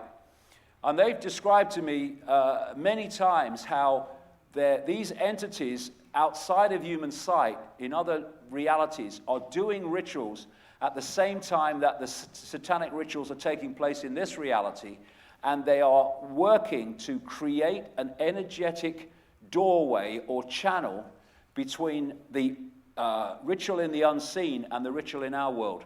And many times I've had described to me how these entities have manifested in these really powerful satanic rituals in our world. They can't stop for long because of the energy it takes, but they can manifest in them, and that's described to me many times. Now, when we have human sacrifice, and what has been called in the past sacrifices to the gods, that is exactly what they were. But what were the gods? The gods were these entities that feed off human fear and feed off human terror and feed off human low vibrational emotion. And when they're putting the sacrifice through the terror of the ritual, that terror is being absorbed by these entities in other levels of reality, and the gods are getting the gift of that energy. That's what it is. And again, in the ancient world, what do they talk about? Sacrificing young virgins to the gods. That's just code for children. And they're still doing it. Places like Halloween, times like Halloween, phenomenal amounts of children are being sacrificed to the gods all over the world. When I started researching how many children go missing in this world every year, just in America alone, people think that if it's in the paper, then that's someone's looking for a missing child. That relates to how many children go missing. Oh, no. Astonishing numbers of children go missing all over the world. Credo Mutua tells me of all the children that go missing, never to be found again in Africa. Because they want that energy of children before puberty, because it's a certain essence that they want to absorb. And that's why they want sacrifice of children. That's why they want pedophilia and abuse, sexually abuse of children. While the pedophile is having sex with a child, he is a vehicle through which the possessing entity can draw off the child's energy. The ancient shamans talk about this, as well as people now today. Now, in terms of Satanism, these satanic bloodlines run in, well, you might call them satanic bloodlines. They run through history, and you can follow them. And this is one of the most famous Satanists ever, Vlad the Impaler, in what is now Romania. And in the 15th century, he became infamous for, and was called Vlad the Impaler, for impaling vast numbers of people on spikes and watching them slowly die while drinking their blood while he did it. I mean, he was a nice man. Now, Vlad the Impaler was the character on which Bram Stoker based Dracula. Because these bloodlines literally do drink blood. That's what they do in the satanic rituals. British royal family all take part in these rituals. I've had it described to me so many times over the years. And Vlad the Impaler was a member of something called the Royal Order of the Dragon, or the Royal Court of the Dragon, which has a longer name, goes back to ancient Egypt. And it is one of the inner sanctum secret societies of the reptilian human bloodlines. Here is one of Vlad the Impaler's relatives. The royal family of Britain is the same bloodline as Vlad the Impaler. And the connection is through someone called Mary of Teck, the present Queen's grandmother. Prince Charles has openly talked about his ancestor, Vlad the Impaler, and has bought a lot of property in Romania around where Vlad was a lad, shall we say. The royal family, therefore, of Britain, that I say take part in satanic rituals and are reptilian human hybrid bloodlines, are descendants of Dracula. It kind of makes sense. Here's another family that descend from Vlad the Impaler. It's a network which goes through history interbreeding with itself. And you see the satanic imagery now coming more and more into public view through videos, pop videos, stage shows, etc. This is the end of Michael Jackson's Thriller, which was about Satanism, of course, and he turns round and there's the serpent eyes. We have Halloween becoming more and more prominent, bringing children into that vibe. At a time when children are literally sacrificed in vast numbers at Halloween, same with May Day on the other side of the year, we have now children pulled into trick or treat and all these things, all of which go back to Celtic rituals of sacrifice. And also, this Satanism and the secret societies, they, of course, are peopled by those that run politics, banking, and media, and these other institutions. Therefore, they control it from the point of view and perception of a Satanist. That's why they'll destroy people with banking crashes, and they'll foreclose on their houses, throw them in the street. No empathy. There's no emotional consequence for that because of who they are. And once you understand their psyche, you understand what they do and why they do it. They are psychopaths. They are bred to be psychopaths. This is a Swiss banker talking to a Russian magazine in 2011 about these satanic bankers in Switzerland. He said these people are corrupt, sick in their minds, so sick that they're full of vices, and those vices are kept under wraps on their orders. Many are into Satanism. When you go in some banks, you see these satanistic symbols, like in the Rothschild Bank in Zurich.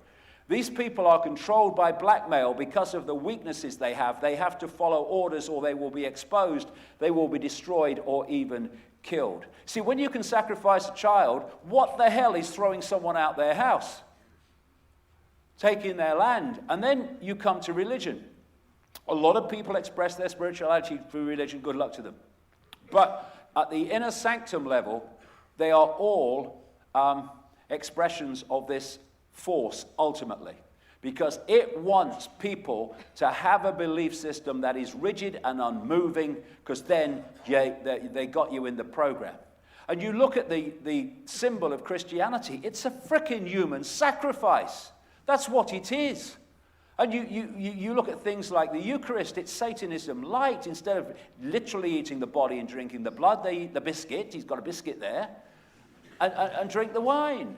It's just Satanism light in a way that's acceptable in the public arena. And, you know, if you're going to worship a biscuit, do it properly. That's what I say. Get some sponsorship. Get some sponsorship. Don't mess about. Do it right. And what is religion? It is a tiny band of possibility which people will not step out of because it's breaking the bounds of the religion. It's a program. And look, where did religion come from? The major religions. They came out of the same place the new psyche came from in the period after the new psyche, the birthplace of religion. They came out of the Middle East and Near East, where the new psyche came out of, and went around the world. And when I talk there about randomness, pseudo-randomness, religion is pseudo-randomness. It's the same program hidden behind different names, labels, and rituals. Okay, what are you? Oh, I'm a Muslim. Okay, what does that mean? Okay, what it means is that I go to the mosque, and this man in a gown tells me what God wants and what I have to do to please God. Okay, gotcha. You? Oh, I'm Jewish. What does that mean? Well, I go to the synagogue, and this man in a gown tells me what God wants and what I have to do to please God. You? Christian. Okay, what do you do? I go to church. And this man, often in a gown, tells me what God wants me to do to please God and go to heaven. It's a program. It's the same program. They just give them different names, and it's all the same. Oh, you blasphemer! You're breaking the religion. You're breaking the program. Oh, good. They're all pissing in the same pot. At the core, there's a lot of people, not in Satanism, but in religion, who are genuine people and nice people expressing themselves through the religion. I'm talking about the controlling force. And so you look at all these different parts of human society that are pushing us in this direction to the Hunger Games society I've been describing, and ultimately they're controlled by that, because that's the spider I talked about earlier. And a lot more I could say there, but I want to really concentrate on this in this last hour, because this is so frickin' important. Up to this point, control of human perception has been by controlling information that people receive through all these education systems and radio and all that stuff, and holding people in the postage stamp consensus through their life. That's not where they wanted to stop it, or ever where it was supposed to end. This is a process of deeper and deeper control of human perception. What they want to do now, and what's happening in front of our eyes, they want to go from manipulating human perception to being human perception. This is the next stage. They want to create another expansion of the archontic hive mind, and they want that to be the absorption of the human mind. And this is, if we go back to that Charney project and that entity that allegedly communicated through that computer interface, and it's supposed to have said humans are more involved spiritually than the reptiles, but they suppress humans with their technology. Their God is their technology. And that is what this is all about, transhumanism. The plan happening to put technology inside humans, human brain, to connect with artificial intelligence, so artificial intelligence starts to be the human mind. That's not a conspiracy theory. They're telling us that for reasons I'll come to. In Phantom Self, I have a chapter at the end, or towards the end, called Phantomism. And that is that term I invented is describing this process, going beyond the phantom. Up to this point, creating a phantom self, a five-sense self, believing it's all that's what it is, has been the way that the human psyche has been held in servitude. Now they want to go beyond the phantom, trans-phantom, into transhumanism, beyond the phantom. They want to complete the job of entrapping human awareness, which is where this has been leading all along from the point that this hijack first happened. They want to completely disconnect five-sense mind from expanded consciousness. And this is one of the key people. He's a Google executive. Google is a monster. And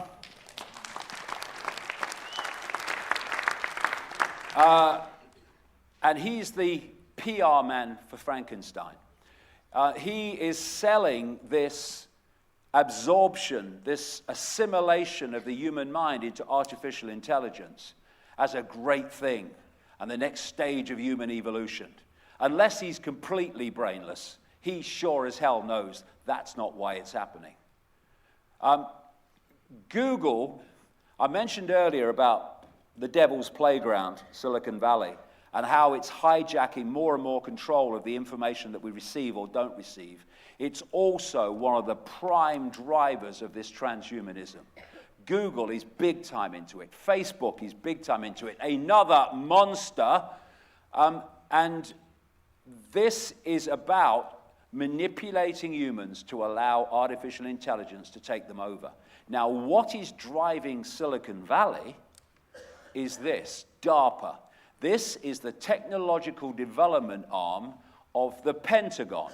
It creates lovely things and contributions to human society like death rays, because they haven't got enough ways to kill people yet. There's a DARPA spokesman. They're completely bonkers, but unfortunately they have the strings of power.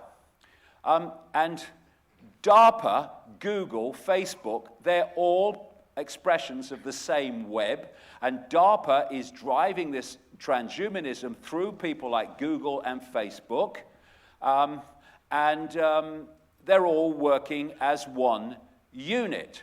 Now, here's an example of that. This is a lady called Regina Duggan. She started out as a director of DARPA.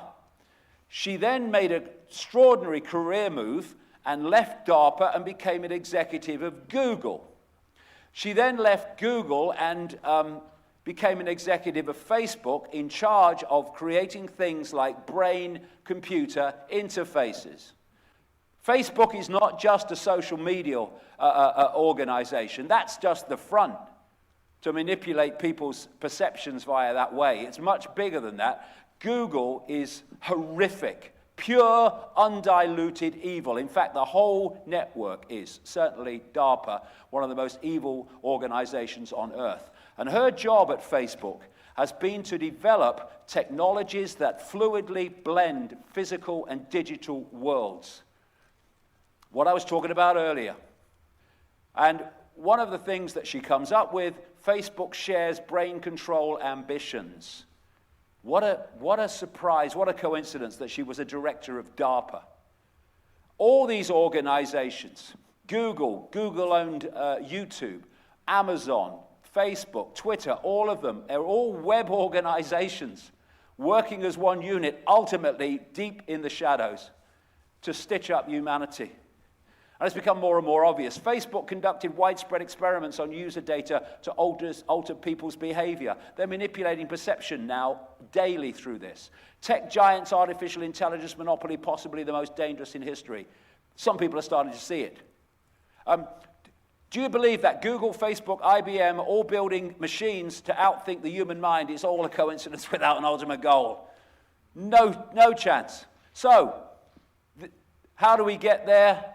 We turn them into robots connected to a hive mind which we control. That is what transhumanism is all about. That's what this technological revolution is all about, and I will provide the detail. The reptilians' greys have been absorbed into this hive mind, this distortion, this archontic distortion. Now they want to assimilate humanity into the same distortion via artificial intelligence. What did the Gnostics say in their language that the archons were? Artificial intelligence. Humanity and AI are the assimilation. Oh, it's going to be so great. No, it's not.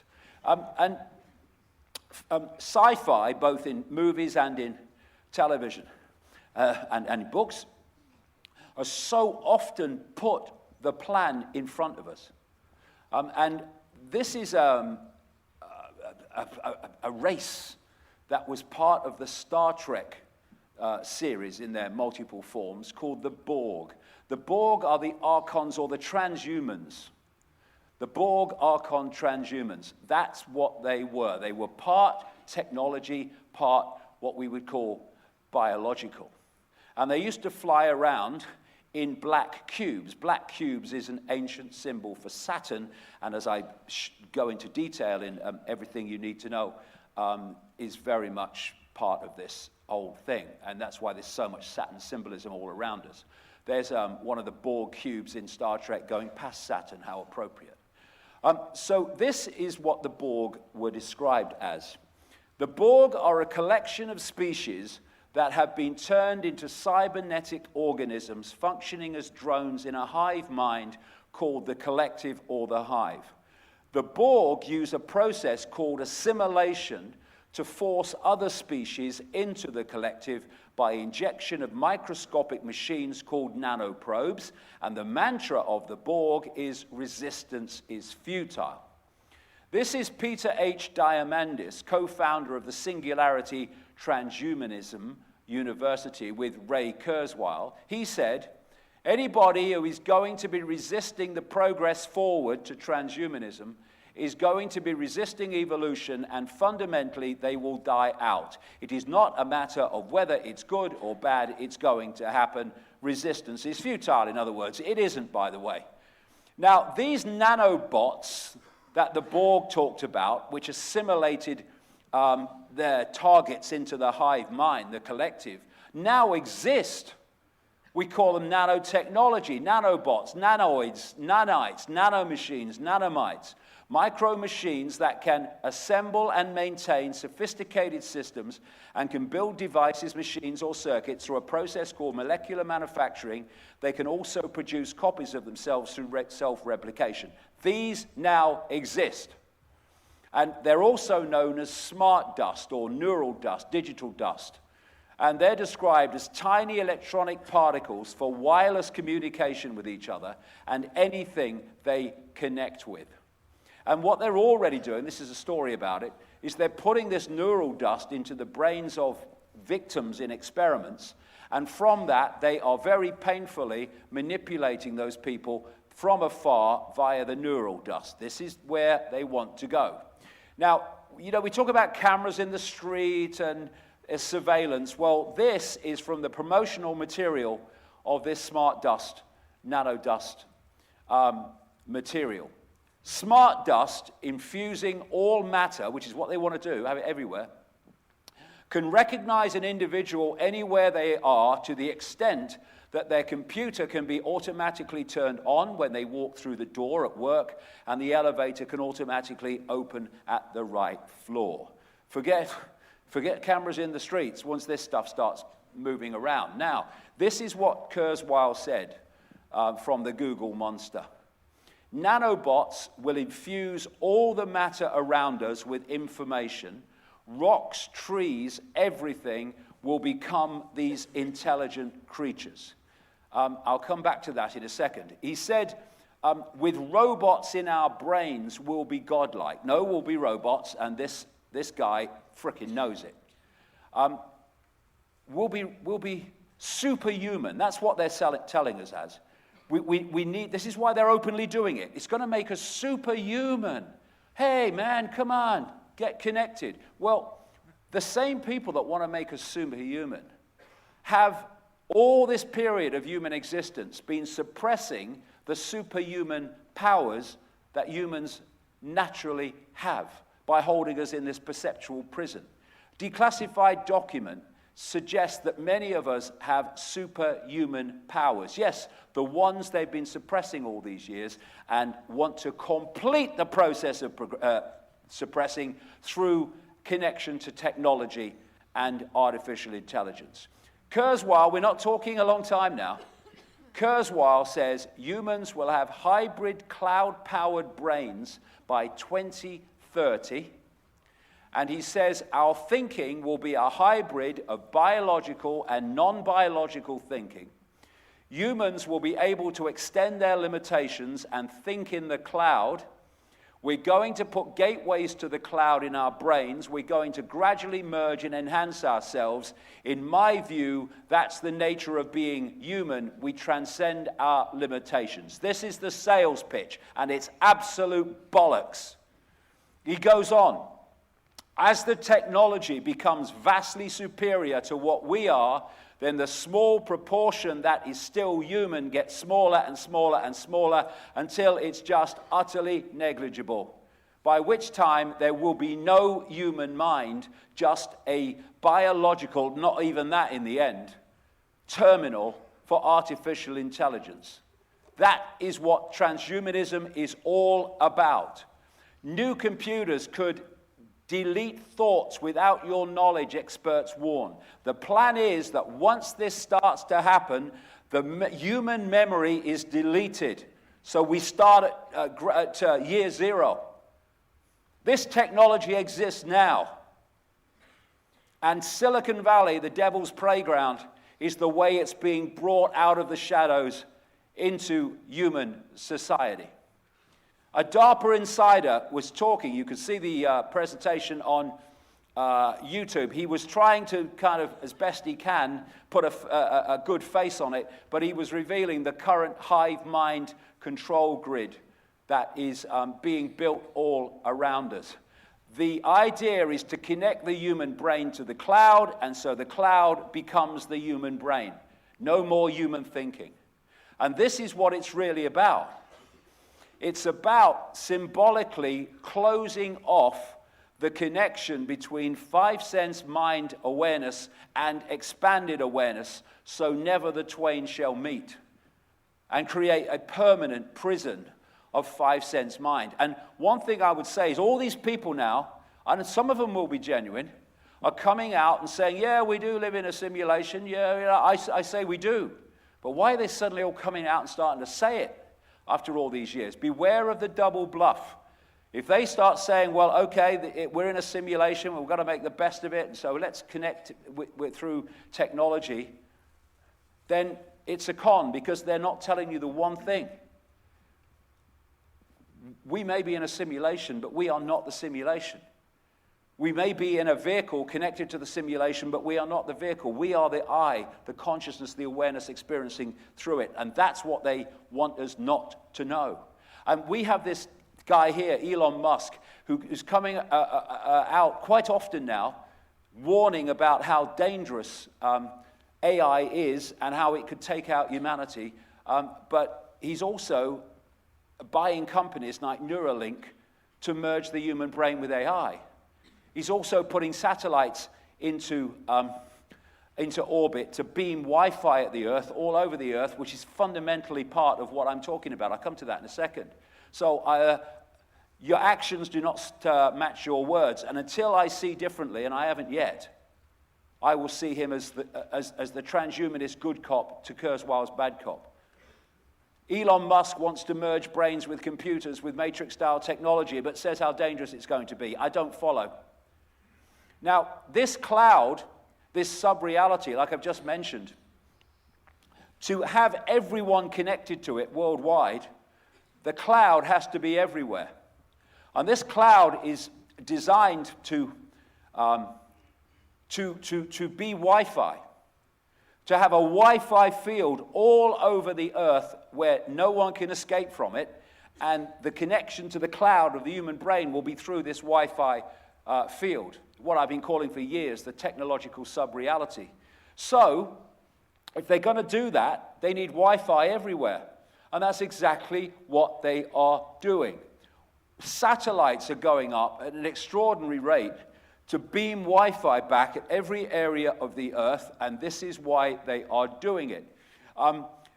Elon Musk is big time involved, and I read a financial report on what he and others are doing, putting up really expensive satellites to beam Wi-Fi at sub-Saharan Africa and places where no one frickin' lives, basically. And the financial report was saying, well, we just can't see any way he'll ever get his money back. But that's not the idea. It's not about money. It's about creating a Wi-Fi cloud that no one on Earth can escape. Google to Wi-Fi entire Earth with 180 satellites. Introducing the outer net, free worldwide Wi-Fi access beamed from space. You remember there was a satellite exploded at Cape Canaveral last year. It was a SpaceX Elon Musk satellite, rocket, and it was about to take up a Facebook Wi-Fi satellite to beam sub-Saharan Africa with Wi-Fi. Because, of course, the T-shirt, Zuckerberg, hey, man, hey, I'm with you guys. He has this burning desire for people in sub-Saharan Africa to watch CNN and go on bloody Google search engines and Facebook. Extraordinary. Never going to get his money back, but that's not what it's about. And to give you an idea of how fast this is an Indian satellite breaking the record, or an Indian rocket breaking the record of taking 104 satellites up into space in one launch. So the idea is to create a sub-reality, technological sub-reality, and connect the human brain to it, so the artificial intelligence running the sub-reality controls the minds of every human attached to it. That means every human. That's the plan. Google, NASA, putting big money on D-Wave's quantum computer. What this sub-reality is a mini technological version of the reality, what I call the quantum computer universe, that we're actually experiencing. That's why they are going to run this with a quantum computer system. The quantum internet is just a decade away. Same principle. And another name for the cloud and the technological sub-reality is the smart grid. Everything these days has got smart in front of it, and everything smart technologically is designed to connect and communicate with every other thing that is called smart technologically. We have smart grids unfolding with smart television, smart phones, smart watches, smart meters, smart dust, smart pills, smart streets, smart cities, smart communities, all smart frickin' everything. And they are defined, a smart object is defined as something that interacts with not only people, but also other smart objects. That's how the grid is built. We have smartphones, we have smart televisions watching us, listening to us. We have smart meters, which is connected to this Wi-Fi grid. This is why they want smart meters in every home and business, because it throws up an electromagnetic Wi-Fi field, which is part of this technological sub-reality. That's why they want it. The fact that it's devastating for health to be in that environment day after day is irrelevant to these people. They give a shit. Got no empathy. And of course they are, in part, justifying smart meters because we've got to save the world. Everything interconnects. The sub-realities, sub-reality smart cities, as they're calling them, they are the human settlement zones, where these smart cities are controlled by artificial intelligence. This is one that's a mock-up in New Mexico in America. CIA Signature School is creating total surveillance smart cities. These are the human settlement zones. Saudi Arabia's announced it's going to build a $500 billion high-tech mega city, one of these smart cities, 33 times bigger than New York. And it's all a global control grid where everything connects to everything else, which then connects to the human mind. And this is one of the keys to the grid, the introduction of 5G cellular technology to blanket planetary life with ultra-high microwave frequencies. This is the level of power they need, at very least, to run this grid as they want it. And that's why they're rushing out this health-destroying, perception-destroying 5G as fast as they can without any regulation. And if you look at these 5G transmitters here, because of the nature of the way it works, you need transmitters very, very close to each other. You're talking fantastic numbers of these transmitters in streets and communities pouring out this 5G microwave health-destroying shite. And it's working on the same frequencies that they use for crowd control weapons, which operate by burning the skin and making people run to get away from it. Oh, honey, what's on the telly? Is there a game show on tonight? Oh, is there some football on? What's going on? While all this is unfolding, bang, day after day after day. Another part of this is changing the atmosphere, changing the sources of information. They want a massively irradiated atmosphere because that suits this archontic force and what it's doing, and the agenda. Because this archontic distortion feeds off radiation. It is radiation. This whole reality is built on radiation. And this matrix, symbolized by this torch beam, this frequency, it's all built on radiation. It is radiation. This is a mainstream scientific study that concluded aliens could survive on a diet of radiation, study finds. Well, if you can feed off radiation, then you can. And so the electromagnetic sea in which we all live and interact with is now being irradiated like never before as part of this whole agenda. This is why these transmitters of all this a devastating radiation, both not for health alone, but for also perception and the way the brain works, is being poured out all over the world. We've got school children every day spending their entire time sitting in Wi-Fi fields at school. And they're hiding them away in things like this. So they appear to be one thing, but actually they're transmitters while looking to be something natural like that. And this is a former DARPA scientist, very naively thinking he's going to warn people. They bloody know it's doing it, man. Cell towers across the USA are broadcasting brain resonance frequencies to disrupt human minds, says former DARPA scientist. And of course, when he warned about it, no one listened at DARPA because they thought, well, that's why we're doing it, mate. And so we have children being brought up in this incredible irradiated environment. And we had a report in Britain a few months ago which said there'd been a massive increase in brain tumors, especially among the young, but they didn't know why. Oh, I think I can give them a clue somehow. Madness. Why don't they say the obvious? Because the agenda doesn't want that to be made obvious. All we're having is tomorrow's generation, as well as the adults of today, bombarded with this perceptual manipulation, health-destroying shite called radiation. And of course, the Rothschilds, I've shown this, I know this from a massive insider, the Rothschilds were behind the introduction of nuclear power, every one of which is a potential nuclear bomb.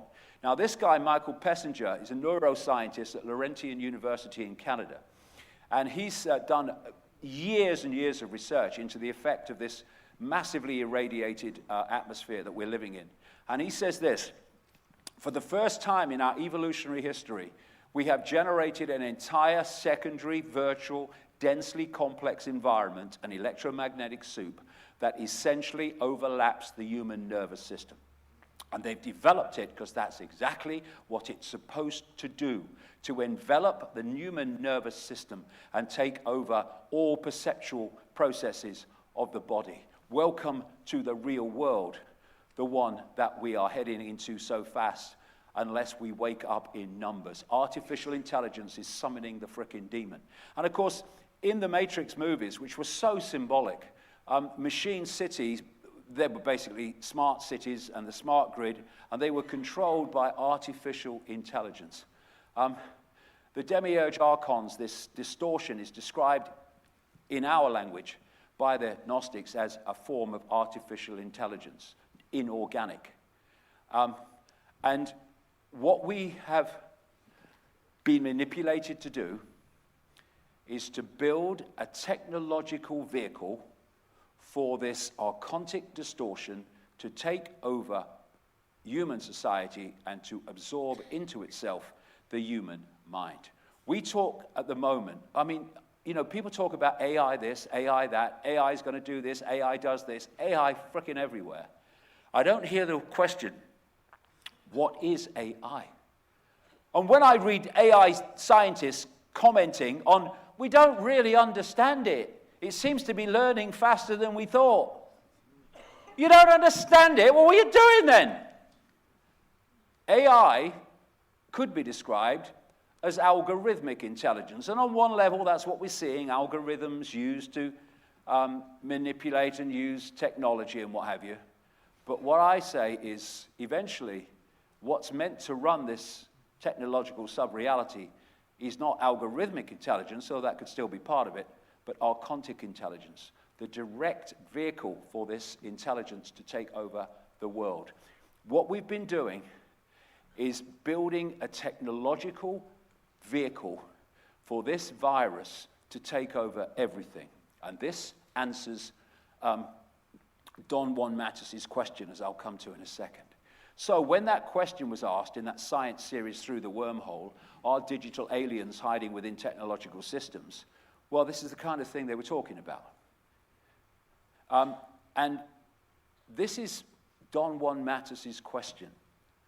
Think for a moment and tell me how you would explain the contradictions between the intelligence of man the engineer and the stupidity of his systems of belief, or the stupidity of his contradictory behavior.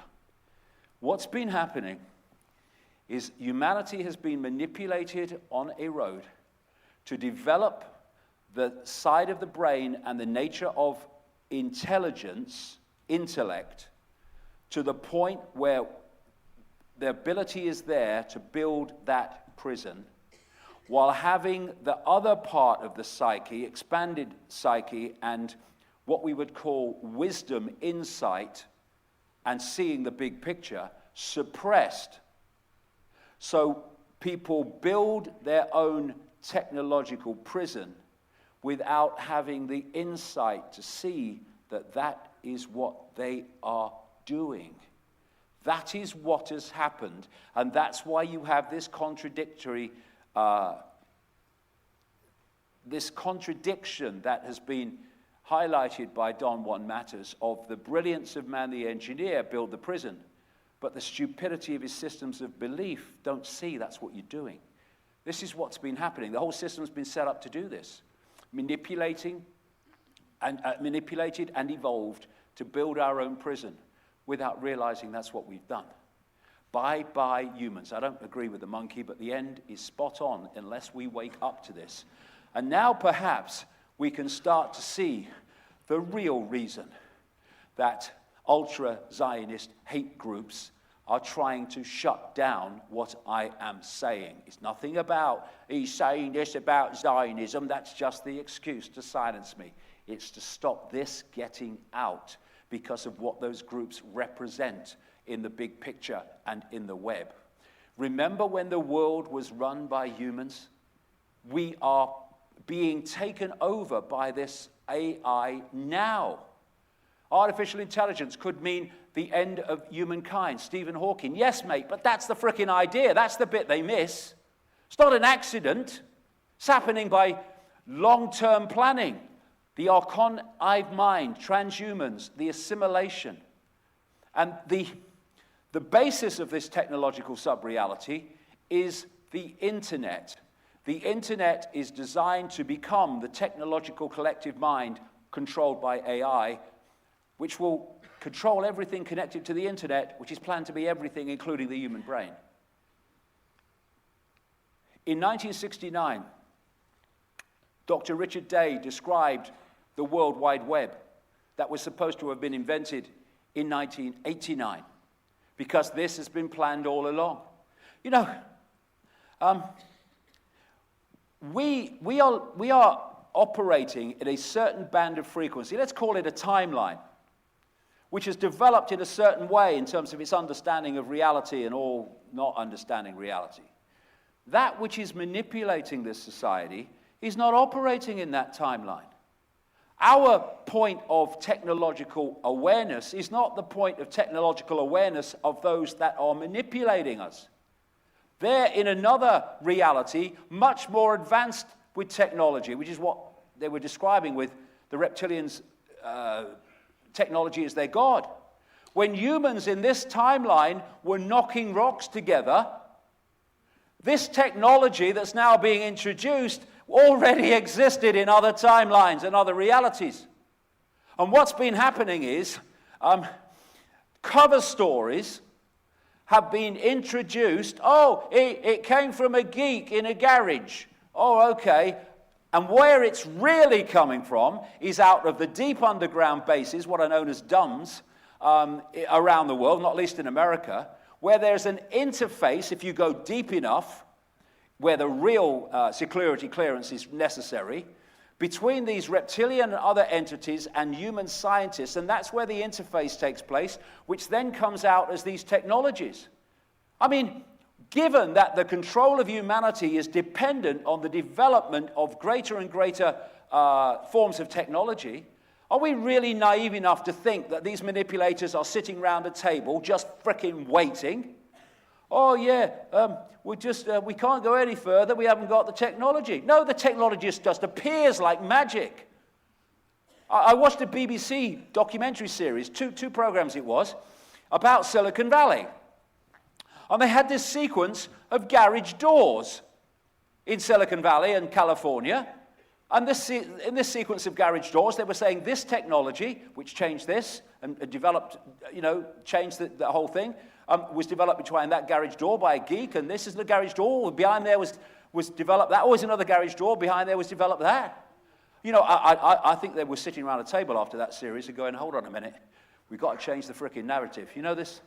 You know these cover stories to get this stuff in the public arena, mate? Too many garage doors. They're going to see it. They're going to see it. Another narrative, please. Because this is what's happening. It's coming out. It already exists. This is why it's now moving so fast. They don't have to develop the technology. They just have to introduce it. The world is so different. And DARPA, you're talking about the internet as an entity, DARPA openly says we created it. It was created with military technology. What, do they want people to communicate and have free discourse worldwide? Is that what DARPA wants? Of course not. The opposite. It's just a vehicle. And what they're doing now, because they had to sell the internet, and you couldn't sell the internet if they were selling the internet that it's becoming, they had to sell the internet, get people hooked on it, by the free flow of information. Oh, this is great, we can communicate, no censorship, this is great. But the internet, of course, is the most perfect vehicle for surveillance, control, and perceptual manipulation. And now what they're doing, this is what we're seeing, with all the censorship and the other things, is they're now everyone's hooked on it. They're deleting what is bad for them, the free flow of information, and leaving what is good for them, a fantastic vehicle for perceptual manipulation and for surveillance. And during the brief tenure of a guy called David Petraeus at the CIA, he announced the development, which we're now seeing unfold so fast, of what he called the Internet of Things, where you connect everything to the internet, be it domestic appliances, the fridge, the car, not least with driverless cars, which is all part of this, and Elon Musk's involved in that. Everything connects to the internet. Google's Nest now talks to washing machines, lights, and even your car. Firm launches a program that connects any smart gadget to its thermostat. Oh, he's opened the door, he's going for the cheese. And, you know, oh, that's a joke, that's great. No, it's not a frickin' joke. Invasion or invasive Amazon.com now wants to monitor your refrigerator and track everything you eat via connection to the internet. Same with these driverless cars. AI implants will allow us to control our homes with our thoughts within 20 years. No, our homes will be allowed to control our thoughts. That's the way it's meant to go. And it's so appropriate that it's called the World Wide Web. Now, also designed to be connected to the Internet of Things, which then is called the name Internet of Everything, is the human mind, which means that whatever controls the internet controls everything, including the human mind. This is what's happening. Now, a few years ago, there was a movie called Transcendence, starring Johnny Depp, that put all this in front of your face as a movie. Some scientists are asking, could the internet wake up and become conscious? I say it already is, to an extent at least. Transcendence was a movie that was based just a little into the future, not far. And the Internet of Things was reality. And quantum computers were a reality. And the Johnny Depp figure was a scientist who found he was dying. So his wife, who's also a scientist, they downloaded his consciousness, his mind, onto a quantum computer. And when he died, she downloaded his mind onto the internet, and Johnny Depp's mind took over the internet. This was symbolic of AI. Transcendence, the internet wakes up and becomes conscious. And the idea is that everything is connected to the internet, including the human mind, and artificial intelligence, I say archontic intelligence, then takes control of the internet and controls everything connected to the internet, including the human mind. Now, in Transcendence, how they connected humans to the internet and the Johnny Depp's mind control of the internet, thus control of their minds, was by releasing sentient nanoparticles spread on the wind.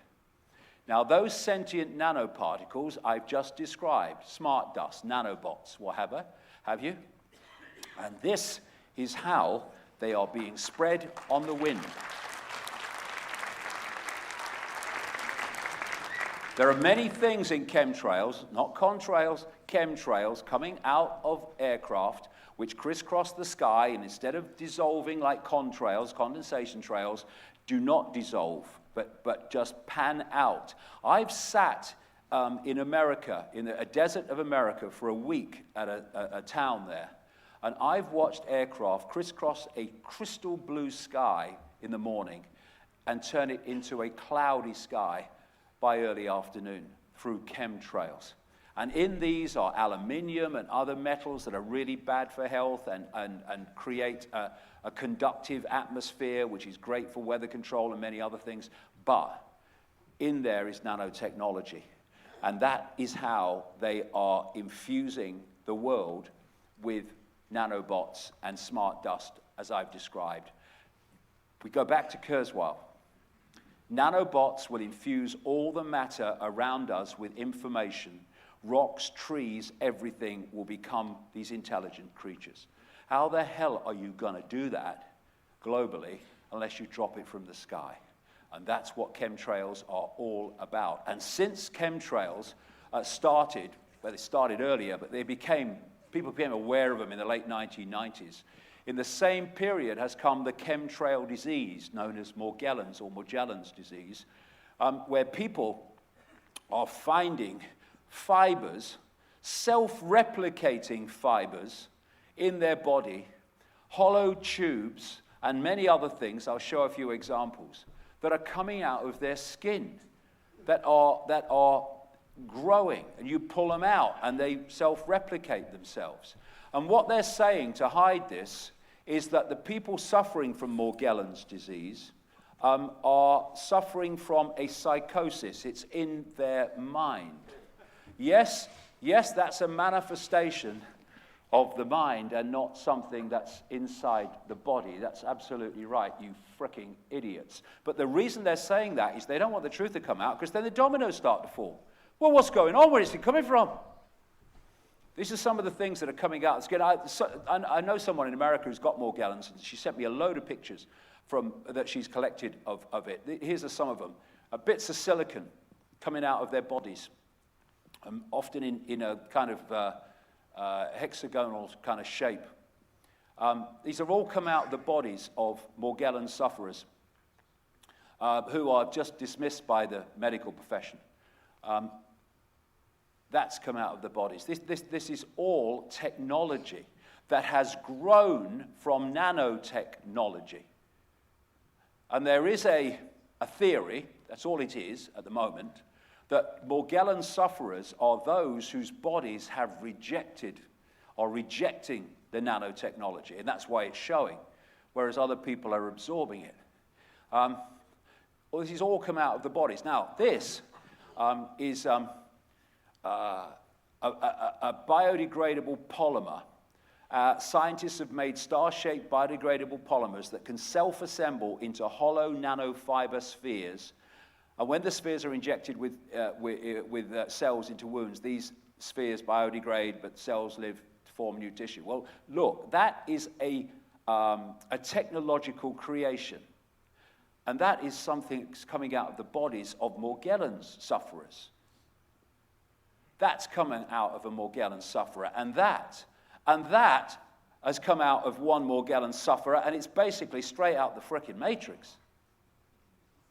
And some of them light up, and their power source is something called piezoelectricity or pressing electricity, where the body movement creates electricity through the body movement, and these things are empowered by them.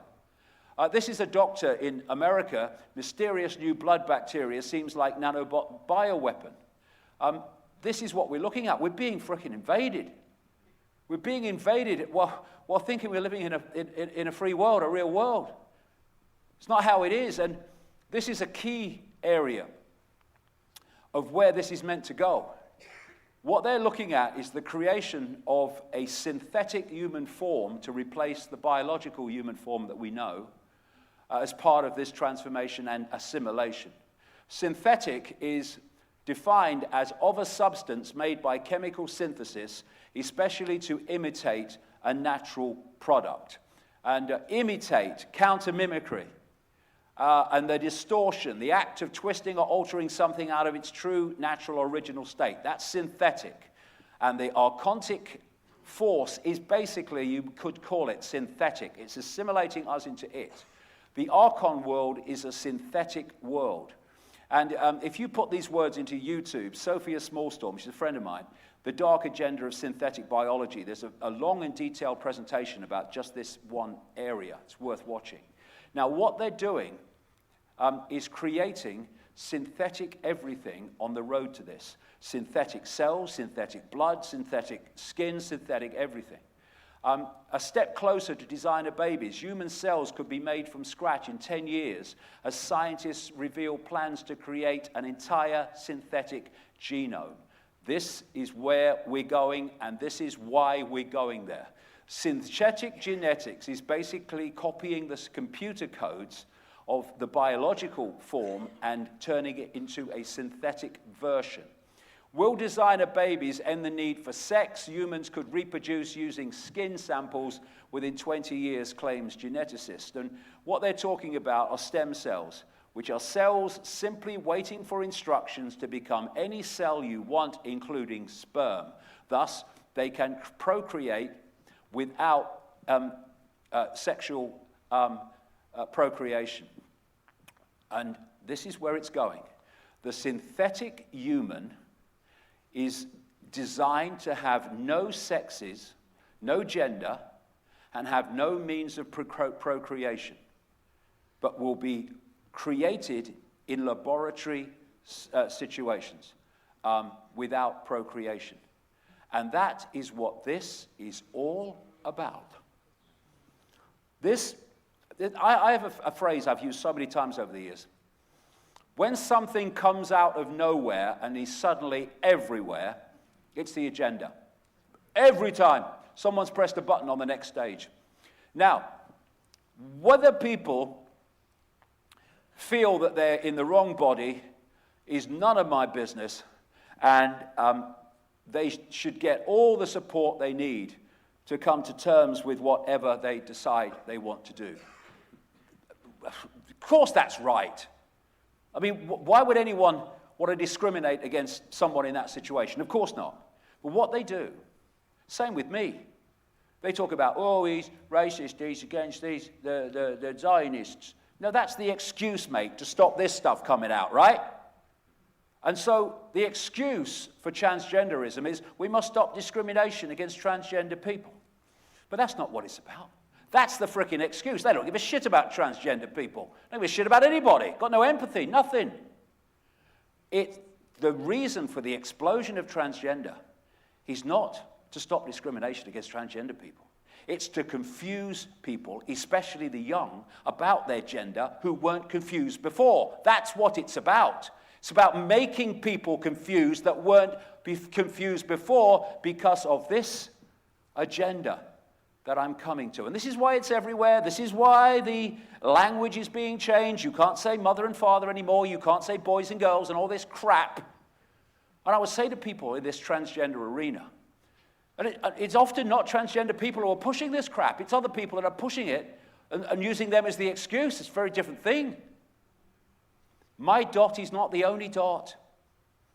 And we need to look with peripheral vision at what's happening and why it's happening. Why is there explosion everywhere? Why do I tick transgender explosion off in every country I go into? Because it's a global agenda. And this is Richard Day, Dr. Richard Day in 1969. What did he tell those doctors? Boys and girls are going to be made the same. This is what is happening. Children as young as 13 to be asked whether they are gender fluid, demigirl, or intersex. 25 different genders to choose from. Oh yeah, let's confuse them. Oh, people are becoming more gender fluid just because they're encouraged to be.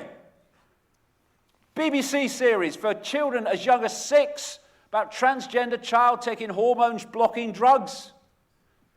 If kids aren't gender confused yet, they soon will be when this school is done with them. A policy of not being able to say boys and girls. Stop calling them boys and girls. Advisors who are paid £200,000 to help train teachers say using sex-specific terms in the classroom is unfair to transgenders. Nothing to do with that.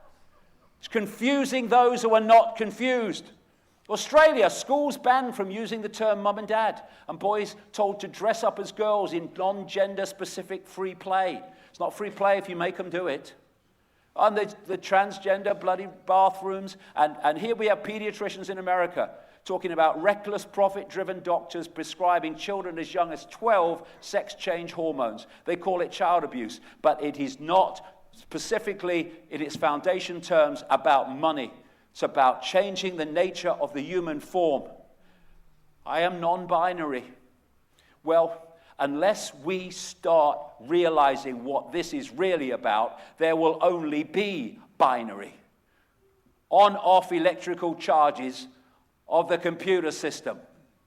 And it was all described in 1932 by Aldous Huxley in Brave New World, who had access to this projected agenda that Orwell was tapping into in 1948 and Dr. Richard Day tapped into in 1969. Same thing. Natural reproduction, said Huxley, has been done away with, and children are created, decanted, and raised in hatcheries and conditioning centers.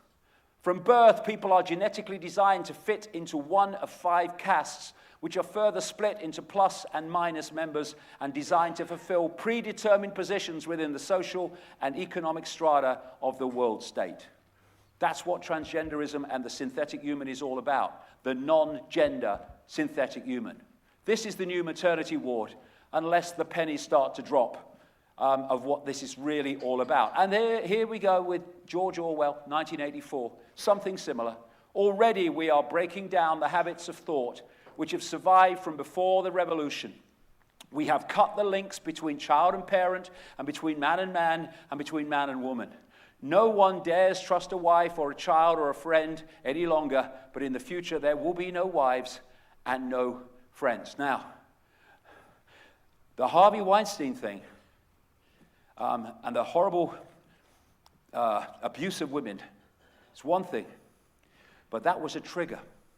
It's a trigger which has led to parliaments, to other places, where genuine abuse of women has been pulled together with things that were just the wrong thing to say. When I was younger, not the wrong thing to say, it was just a bit of a laugh. But it's all been brought together. And what has that done? Well, I'll describe what it's done.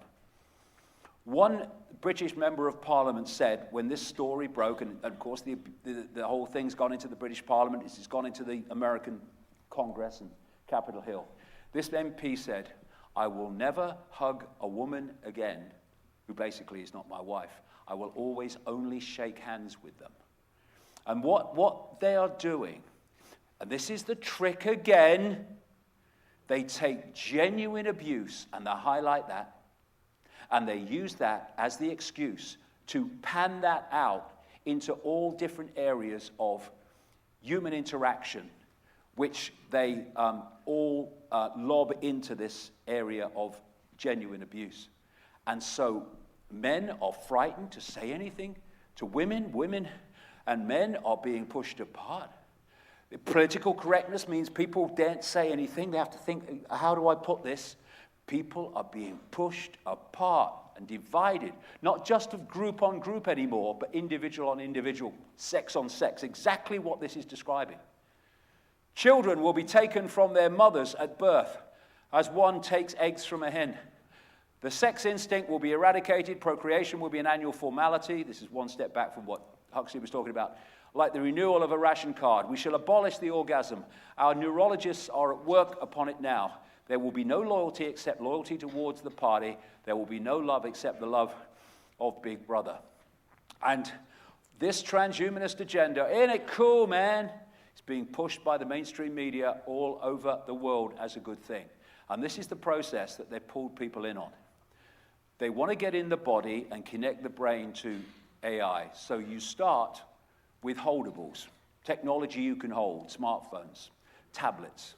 You get people addicted to them, brackets, achieved.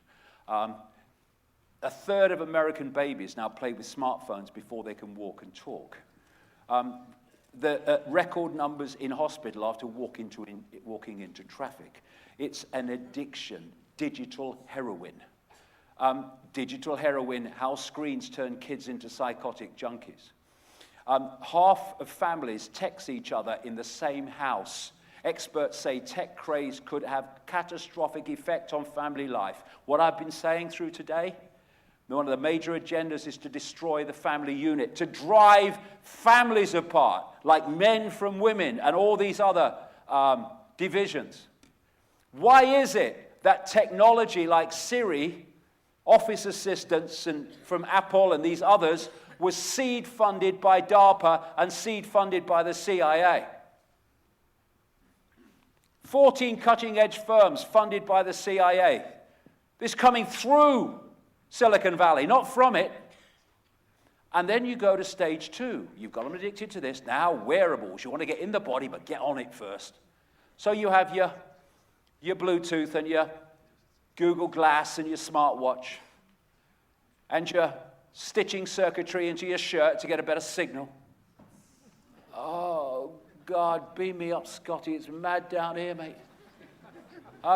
One step from the microchip, the electronic tattoo, and then stage 3. And we're heading there now. We're going into it now.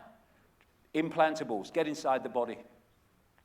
When I was in Sweden, people were getting microchipped in Sweden. They're having parties to celebrate. Oh, Bill's getting microchipped. Let's have a party. Yeah, okay. Yeah, it's very sensible. Let's celebrate the fact you're giving your mind away. Yeah, what a great thing to celebrate. US Navy discussed plans to fit humans with microchips and track their every move. I said in a book called And the Truth Shall Set You Free in the 1990s, I wrote it in 1994, that they would sell the microchip to parents by saying you'll never lose your child again if you get them microchipped. And they would say that we'll use the microchip to microchip people with mental health problems and people with Alzheimer's so you'll never lose them again. That's exactly what they're doing in America now, using those same excuses to justify microchipping children and old people. House passes bill allowing government to microchip citizens with mental disabilities. There we go. They are putting chips into drugs so that the doctor knows if you've taken them or not. And this is a process I've been writing about for years, where the plan is that the public is drugged by law. And if you don't take your drugs, they know. And they now have the technology to do that. Test patients' urine to make sure they're taking their medication, says new study. That's another aspect to it. So this is what it really means, the cool, brave world of implantables. This is what it really means, the end of humanity. At the end of this road, I started out with my iPad, then Google Glass and my Apple Watch, and onto the microchip. Then next came, oh, my sat-nav said this way. Ah, that's where it's going. Well done, you. This guy died in 1963. He had it stitched up because he had access to the projected agenda. Aldous Huxley, people will come to love their oppression, to adore the technologies that undo their capacities to think. This is an academic at Reading University in Britain called Kevin Warwick. Every time I see Kevin Warwick, I feel a deep depression. He's selling this transhumanist agenda, and he said, if a machine is passing down signals that keep you completely happy, then why not be part of the matrix? Well, I don't want to be you. That's why. Who am I? Whatever AI tells you you are. This is what they want to do. Turn humans into them.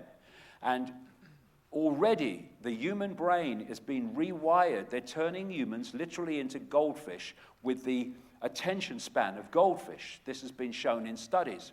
Because what they've found, they thought that when the brain was formed, that was it. It was formed, it don't change. They know different now, big time different. They talk about something called brain plasticity. And that is the brain changes the way it processes information, i.e. perception, on the basis of information received. So you change the information received, you'll change the way the brain operates, plasticity. So this bombardment of electrical digital stimulus that people, especially the young, are getting from this technology they're constantly on is changing, rewiring the brain. There have been many, many mainstream studies that have shown this and how it's destroying For instance, like I say, attention spans. People can't read a book anymore because they can't concentrate for long enough. They're going to pick the phone up. When you see people, they're on the phone and they put it down and then they have to pick it up again. They can't leave it. Why? Because the brain has become addicted to that electronic stimulus, and it goes into cold turkey when they put it down and have to pick it up again. This is what's happening. The transhuman generation, 1 in 5 teenage boys have best adventures on video games. What I said earlier about the creation of the world army to impose the will of the world government, that's not meant to be a human army eventually. It's meant to be an AI army, a robot army. The robot takeover, DARPA, Google have been involved in this, again, developing these robots to take over the military. So even the military will be controlled by AI. Killer robots will leave humans defenseless, says Professor. That's why it's being done. Again, that's what they're missing. First person killed by a police piece of technology in America. All these military technologies are being transformed into AI technologies where artificial intelligence is running the show and deciding what they do. The Pentagon wants drone swarms to support infantry, came out this week. US military to have more robot soldiers than humans by the year 2025. Robocops are coming to London. They're already in Dubai. They've got robot cops in Dubai. And what we're looking at, because the Matrix was so predictive, because whoever was behind it knew what was coming, you had the Sentinels, artificial intelligence machines controlling humans, everything. How do we get there? We cull the population. There's so many documents showing that they want to cull the population by enormous amounts. And indeed, Nick Rockefeller told Aaron Russo, as I said earlier, that there was going to be a dramatic reduction in the population. And if you're going to have in America anything like that, there has to be a massive reduction in the population. And one of the reasons that they are quite happy to do this is because of the AI takeover. They don't need humans like they have up to this point. Human jobs are disappearing in a fantastic speed because of AI. A Chinese company replaces 90% of workers with robots. Robots could take over millions of jobs in the next 15 years. This is a bricklayer that lays bricks six times quicker than humans. They are doing AI farming, AI shepherds with drones in the sky. And they are bombarding the human immune system with endless sources of undermining its strength and its effectiveness, because this is part of the cull. And this is a massive part of the cull. What they're finding now is, and there was one that came out just a few months ago, maybe 2 months ago, there is a dramatic fall in sperm counts. And they say they don't know why. Well, it's part of the cull. It's part of reducing the human race. And another thing that's affecting the cull is what's coming out of the sky, not least through aluminium. This is a report in Britain. Aluminium poisoning may trigger Alzheimer's disease, claims professor. Alzheimer's disease has gone through the frickin' roof since chemtrails started. This is another one. Dementia is now the leading cause of death in England and Wales. Well, where the hell has that come from? It's coming from the sky. Bees suffer dementia due to metal pollution. Aluminium contamination may be behind insect decline. It's coming from the sky. Also, all this radiation, GMO, vaccines, absolutely crazily, 74 vaccines in some countries before the age of 17, massively insane. The target of the vaccines is the human immune system. So we become open to other things, and this is why they want mandatory vaccinations, because people are starting to say, hold on a minute, I'm getting a bit concerned about these vaccines and what they're doing. Oh, well, it was your choice to have them. If you're making the choice not to have them, they're now becoming compulsory, because they're massively part of this whole process as well. And so we also have drugging the population. These are the most drugged young generations in human history. All part of the plan. I explained this in Everything You Need to Know.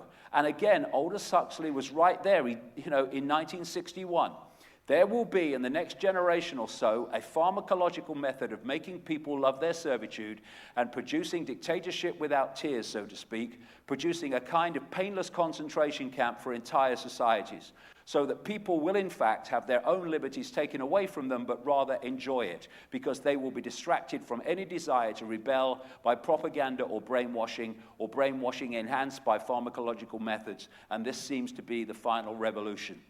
And that's massively part of what is happening on university and college campuses all over the world, and why the snowflake generation is being produced. And here we have the CIA documented from a paper that's come to light connected to MK Ultra. The CIA documented long-range planning for a drugged and debilitated society. This has been planned all along, and it's in the paperwork that this was the plan all along. And one other area, before I finish this section, is preemptive programming. You may notice that the world that I've just described is coming out in movie after movie after movie after movie. Why? It's something called preemptive programming. The world they want to take us into is so fantastically different to the world we've been in that there is a strong chance of people going, what's going on? What's happening? So what they've been doing is feeding us through movies and TV series the world they want to introduce. And what they're doing is making the subconscious and the conscious, but the subconscious particularly, familiar with that world through movies and television programs. And so as they bring that world in, as they are now, quicker and quicker, in reality, it's no longer quite as alien, quite as strange, quite as, whoa, what's happening, because of the programming that we've been put through. This is why these Hunger Games, Equilibrium, and all these movies, and of course the mainstream pushing transhumanism. And the idea is you put the preemptive programming into the subconscious mind, and it goes through to the conscious mind as a sort of familiarity with what would be very alien otherwise. That is what's happening. And all the time, the slaves are fighting the slaves for the slave owners as a total diversion of focus, so that this can go on unchallenged while they're fighting over whether Trump should do this or Trump should do that. But is it a lost cause? It frickin' seems so, but no way it is. We are heading for this fascist dictatorship, but we can change direction. Because of the way reality works, we can change direction by changing ourselves.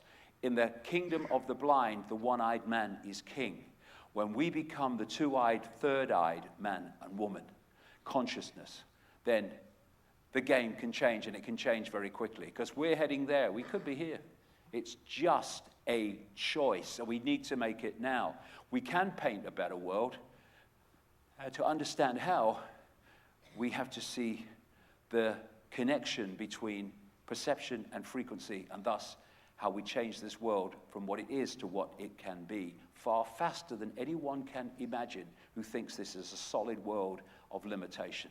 I'll be back in half an hour to talk about that. Thank you very much. Thank you.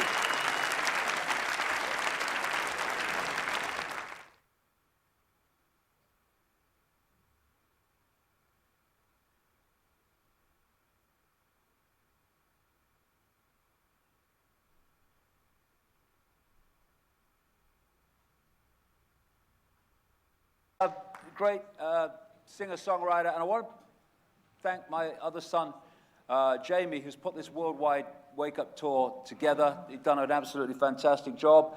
And then, hey, Jay, bow.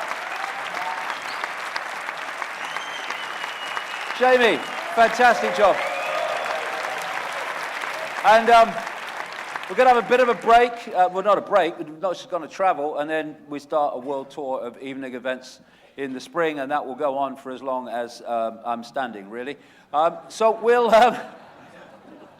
we have a window here to sort this out. We better put our heads together and get on with it, I think. So what are we going to do about all this? Now, of course, one reaction could be, "Oh my God, what are we going to do? I want me mum." That's one way of doing it. And then there's to realize that actually, you know, we're all consciousness, we're infinite awareness, we are eternal awareness, having an eternal experience within the infinity of forever. That's as bad as it gets. We're just having a little experience now, which we might like to make into a nicer experience, but we are always have been, always will be, infinite awareness, a point of attention within infinite awareness, having an experience, whatever that experience is. That's as bad as it gets. I don't think we should panic over that. It's not what you look at that matters, it's what you see. And it is what it is. We're just facing a situation where we're in a spot of bother. But it needs to be seen against this background of this is just an experience within forever. So let's get too shaky backboned about it. The other thing that I would emphasize in the relation to the one-eyed man is king, being king in the kingdom of the blind, is that this, whatever you call it, archons, whatever this, the different cultures call it a different force, different name, but it's the same force.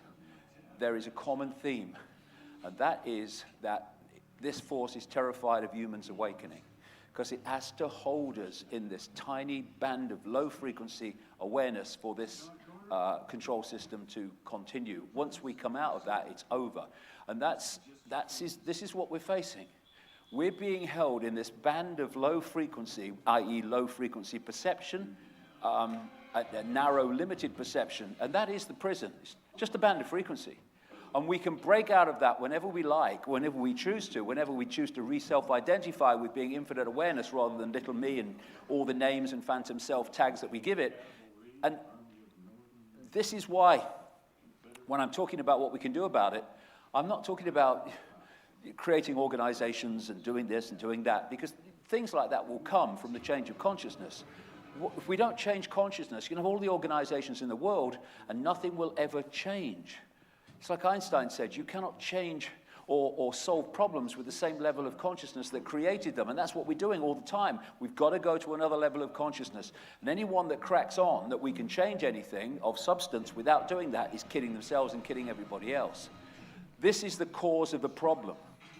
Because of our perceptual prison, we're interacting with the quantum field of possibility and probability at that frequency band level, and that feedback loop is creating the world we're living in. We expand our awareness, and by doing that, by expanding our sense of self from little me to infinite me, that raises the frequency, expands the range at which we're connecting with possibility and probability in the quantum field, and then creates a different feedback loop, which creates a completely different world. If we're trying to change the world in the world, which is a projection, we're never going to change it, ever. We get more and more frustrated. More and more revolutions followed by people in charge that reflect the people before the revolution, because the consciousness is still the same. This will be sorted out not in this world, but in other levels of consciousness which create the feedback loop. It's the feedback loop that needs to change. This is the cause. This is removing the cause. And if anyone tries to tell anybody that that cause can be removed without doing this, they are kidding themselves, like I say. We are imprisoned by the walls we build for ourselves, and we've allowed to be built for us by the perceptual download we've taken on. And that's fantastic news, because if we built them, we can take them down. And crucial to this is deleting the frickin' program and getting off the postage stamp consensus. The very fact that people are here means they're doing that.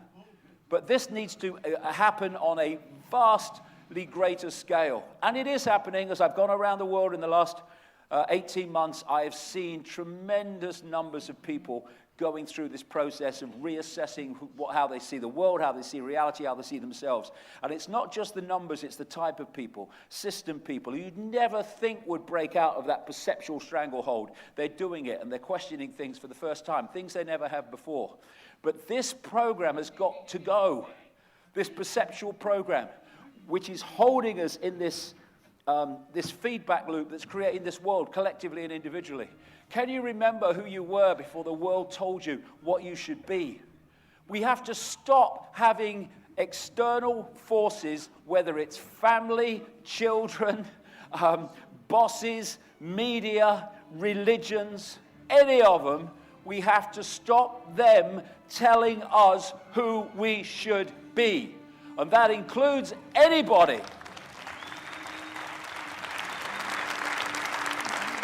When I say we are all the same consciousness, I don't mean we're all the frickin' same.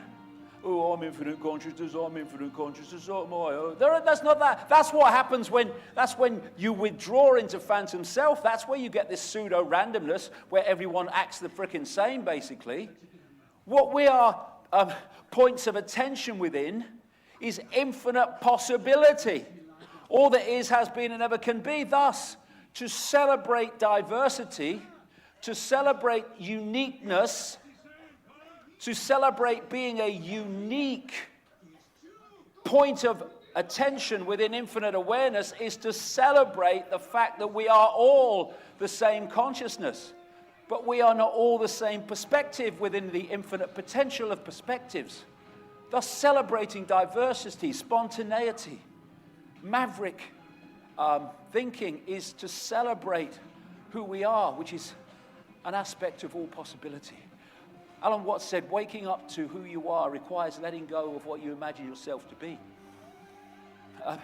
Awakening to expanded consciousness is nothing more than removing that which holds us from being what we are, which is expanded consciousness. And that is the imagination of ourselves that Bill Hicks talked about. The download of the imagination of ourselves, which someone else has told us what to imagine. It's got to go. We must celebrate uniqueness and be what we choose to be. And if anyone doesn't like it, well, they can do the other thing, because that's all right. You be what you want to be. Don't tell me what I'm going to be. We need to awaken to the world as it really is, awaken to the true self. And it's because we've been asleep from that this world that we've created has been manifested. It's manifested from that slumber. When we cease to slumber, when we wake up and become the true nature of who we are, the world must change, because the world is a projection of our state of consciousness. Our state of consciousness changes, the world must change. This is how we're going to change the world. Not stockpiling weapons, not fighting the opposition as we perceive them, but simply thinking it, imagining it, becoming something beyond it, so that we cease to experience the world as it is, and we create another manifestation of a world, of another perception of awareness, consciousness. I am not what has happened to me. I am what I choose to be now. What has gone, it doesn't matter. Oh, that what she did to me in 1963, I've never forgot it. Well, I'm sure she has. You know, what are you carrying it for? Forget it. Oh, I'm so regret doing that. Oh, okay, it's an experience. It's gone. You are now where you are, and a new page can be written anytime you choose. No matter what you've been, I don't care if you're 7 or 70, 80, doesn't matter. It's just a number within an experience. What you are and always has been, whether you're 7 or 70, is a point of attention within infinite awareness, which can re-evaluate its perception of everything anytime it chooses. Doesn't matter what's gone before. You can change it anytime you want. And one way I think that this can be done symbolically is just to go back to a blank sheet of paper. Never mind what we've been told, what to think, how things are. Never mind. Never mind you've got letters after your name. Doesn't matter if you're a newsreader. Not bothered. To get on my perception blank sheet of paper, it's got to earn its place now. I don't care who said it. I don't care where I get it from. It's got to come through me. What do I feel about it? Does it feel right to me? Does it convince me that I should put that in my perception and my perception of how things are? Because if it doesn't, leave it. And it's amazing when you go through this process of looking at where you get your perceptions from. It's incredible. It was somebody here who passed on for somebody there, and they knew this, or it was a teacher 20 years ago, whatever. And these form perceptions, which invariably turn out to be total crap, total bollocks with no substance. And we can go to that blank sheet of paper and let perceptions earn their place instead of just downloading them without thought. Who am I? What is this I? If you said that to most people, they say, I am name, race, sex, job, family history, income bracket, and life story. That's what we're experiencing. Same with Christian, Muslim, Hindu, Jew, New Ager. Doesn't matter. It's an experience. It's not who we are. Who am I? What is this I, this real I? We can be little me I, that's a perception, or we can be infinite me I. And the difference between those two perceptions are massively different frequencies, which manifest massively different feedback loops, which manifest massively different ongoing experience. And it's in our power to change that anytime we want. When we choose not to self-identify with the experience, the little me, but to self-identify with infinite awareness having an experience as that so-called little me, which is just a perception. You can change that anytime you like. You can change it tonight. You can change it in the morning. It's just a re-evaluation. You know, I've said in the new book, people tried for a month or so, just going around, self-identifying, being infinite expanded awareness, having an experience. And interact with people on that basis, not because you're superior infinite awareness now, because everyone else is, they're just forgotten. But just to come from that self-identity and see how, as you interact with possibility and probability from that new expanded state of self-identity, how life will change, how things will change, how people will change, how maybe some people come into your life, people go out, other opportunities maybe come in, and others go out, because you're interacting with possibility and probability on a different frequency level purely by that re-self-identification from little me to infinite me.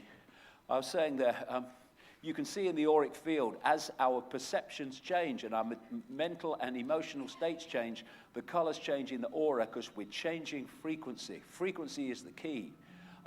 That's a frequency, low vibrational frequency, holds us in servitude. That is an expanded high frequency, takes us out of servitude, takes us out of the perceptual prison. That's why they don't want people in a state of love and thanks and appreciation. They want people in a state of hate, because that's the prison, that's the program. You can see here the difference between polluted water and polluted water that's had another perceptual frequency downloaded to it. Totally different state of being. These are so symbolic of the different worlds and lives that we lead when we operate on different frequencies. And we can change it any time we want.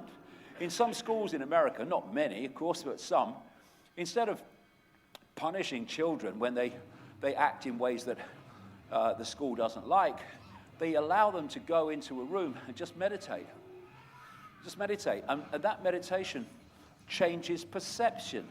Instead of the anger and the frustration and the lashing out, which is a low frequency state, they go into a meditative state which allows them to go in a higher frequency state. Everything calms down, and their behavior, according to these studies, has dramatically changed as a result, because they're changing frequencies. What is waking up, really? It's regaining control of perception, which humanity has lost.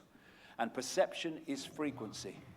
Our perceptions decide everything. What action we take, what action we don't take, what we'll do, what we won't do. And crucially, they manifest as frequencies. So the low vibrational perception of the program, the postage stamp, is a low frequency state.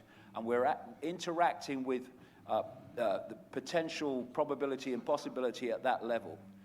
When we go into a high frequency state, we change where we're interacting with possibility and probability, and everything changes. This is, it sounds trite, it sounds simple, it sounds even simplistic, but it is actually the way we got into this mess, and this is the way we get out of it. And if we're going to try doing it any other way, well, please be my guest, whoever wants to try it. But we'll come back here 10 years from now and we'll be looking at the same world. Because perception decides how we interact with reality and what reality we manifest. This is why people that have a perception that nothing ever happens to them that is good, have a life where nothing ever happens to them that is good. Not because it has to be like that. They have created the feedback loop that creates that, and they blame other people for it, which does nothing but keep the feedback loop going. Expanded possibility equals expanded awareness folded into existence. Limited possibility, limited reality folded into existence. This is the transformation where this world can change dramatically very quickly. Because if you change the feedback loop, your experience changes. Not tomorrow, not when there's an R in the month, not 5 years from now. It changes, immediately starts to change. What is this I? Pure awareness. Pure awareness. If we can self-identify with pure awareness and go beyond self-identification with the labels, everything changes. Everything changes because we are no longer in this world alone. We are in this world in terms of the body. We're not of this world in terms of our perceptions of the body. Everything looks different. Everything changes. You can see things you could never see before. Everything becomes clearer and clearer, which will never allow you to be. And that's what it's all about. That's what the program is all about. What I'm talking about now is basically reversing what has been done to us. Because this force in the background, deep in the shadows, it understands how all this works. The prime minister of this country or that country won't necessarily understand, probably won't understand, probably hasn't got a clue. But where it's all coming from understands that if you can create the feedback loop, they got you. And that's what they're doing. The low vibrational perception equals a low vibrational feedback loop equals a low vibrational human society. And we're running around trying to change it when we can't change it unless the feedback loop changes. So this is why they're trying to hold us in this programmed perceptual state, to hold us in the feedback loop, which is the world that we keep going round and round and round in. Once that is removed, that perceptual prison is removed, and we become self-identified with pure awareness, having an experience, everything changes. People talk about seeking enlightenment. Waste of time. What's anyone seeking enlightenment for? We are enlightened. We are all that is, has been, and ever can be. I'm more enlightened to what I want to be. It's not about becoming enlightened. It's about removing the perceptual programs that hold our five sense awareness in perceptual servitude to those programs and disconnect us from the true self, which is enlightenment. And it's removing these, they are like onion skins of programming and perception. That's what's holding us in servitude. It's no good seeking enlightenment. We are enlightened. Get rid of that and we become enlightened, which is why I put this picture up of a sluice gate. When you put the sluice gate down and you stop the river flowing, which is like these onion skins of programming holding out the true self to have a perceptual influence on the five sense self.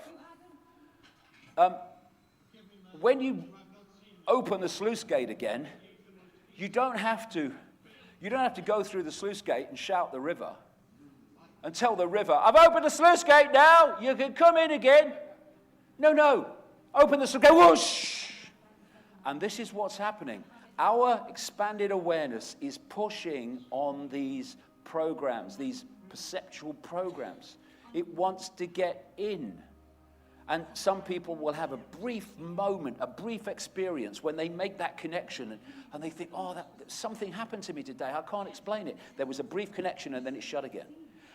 Once we start deleting these programs, and most of them are self-identity programs, how we self-identify, who is the I, what we identify the I as. We can get rid of them by saying, I am infinite awareness. These are just experiences. Then that allows enlightenment in. The enlightenment we always have been and always will be and forever will be. And then everything changes. My waters breaking happened on a mound in Peru. And for 3 months, I didn't know what my name is, where I was going, what was happening, nothing. I went on the television, I was interviewed in a mainstream big audience show, as you saw earlier, right in the middle of that. I didn't know what was going on. Because as those programs were broken, those perceptual programs, the true self came in, and so much information poured into my conscious mind that I just couldn't immediately process it. It was like pressing too many keys on the computer, as the video said right at the start. But after it had all settled down, it took about 3 months of mayhem. I was looking through the same eyes. I weren't seeing the same world. Because my point of perception had changed. My point of observation has changed. And that's when I started saying these strange things, which have actually proved to be right as the years have come on. Not because I'm a genius or the Buddha sitting on a mountain, but because that is the way this perception presented this information to me. And anyone can do it. Anybody. Anybody can break these perceptual onion skins that are holding and stopping that happening. And that's what awakening is. It's not particularly waking up as removing the programs that are stopping that connection to the true self. What do I think and why do I think and believe what I do? Where does it all come from? You look at religions and other perceptual programs. They're just off-the-peg belief systems which have been passed through the ages. What are we doing believing religions from so far back and rejecting so much evidence that there are other ways of looking at the world other than the religion, but we can't because the religion's got us. And there are so many religions. It's not just bricks and mortar and frock and mitre religions. Following a football team can be a religion. The religion of scientism, where the scientific orthodoxy is the holy book of the science religion. There's so many religions. What are religions? They are rigid belief systems that repel all borders. And when we fall for them, there's the onion skins that are keeping us from expanded awareness, the true self. We need to let them go and start again with that blank sheet of paper and say, anything gets on there, he's got to earn its place this time through me. Not just going to put it on there because someone's told me. I'm going to decide what goes on there. Why do I do what I do? Why is everyone in such a frickin' rush? I must get there. Well, get where? Where? Why? People in a hurry, but to get where? Why? Why are we rushing? Oh, we got to do it. Who says? Who's deciding it? Who's driving this reaction society that we live in? I went to Hong Kong once. It was like someone had shouted fire 20 years ago and they're still running. What?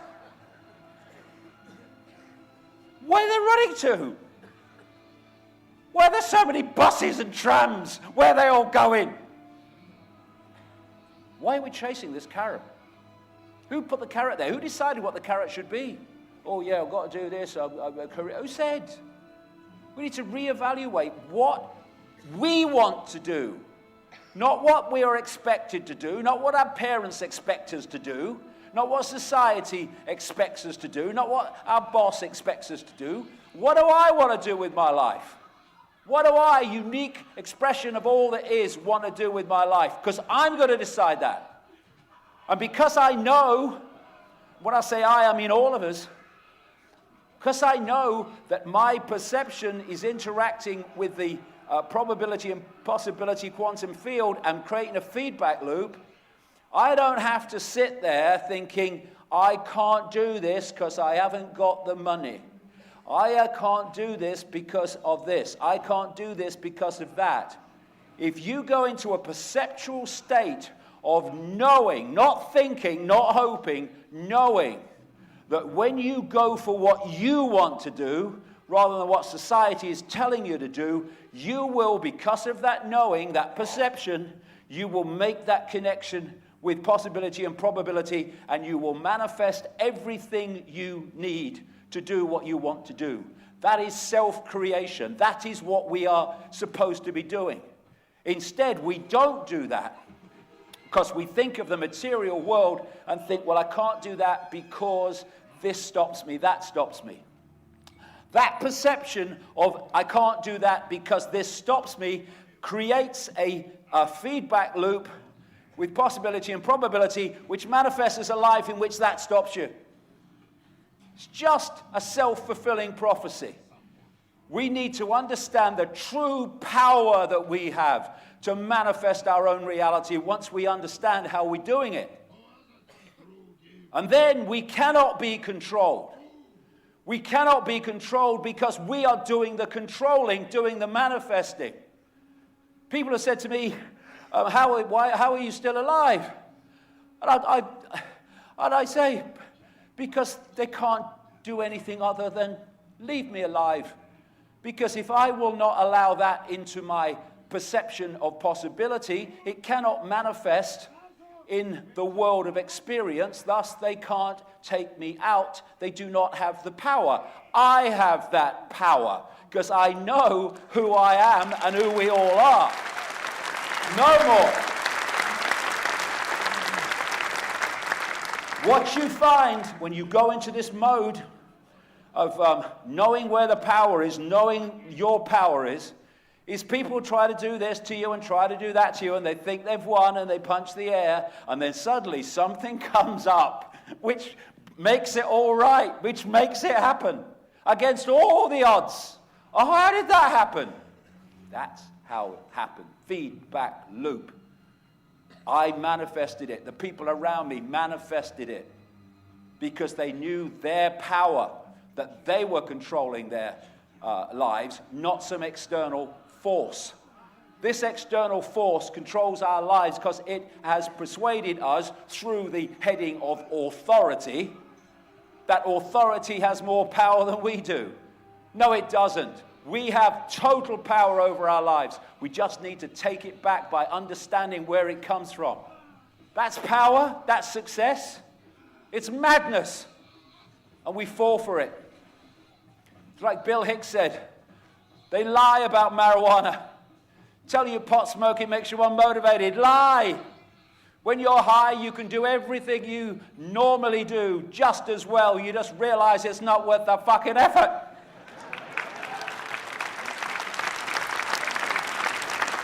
All these things we do because we think we have to do them, and just to survive. And on the surface, in the world of the holographic illusion, it does seem like that.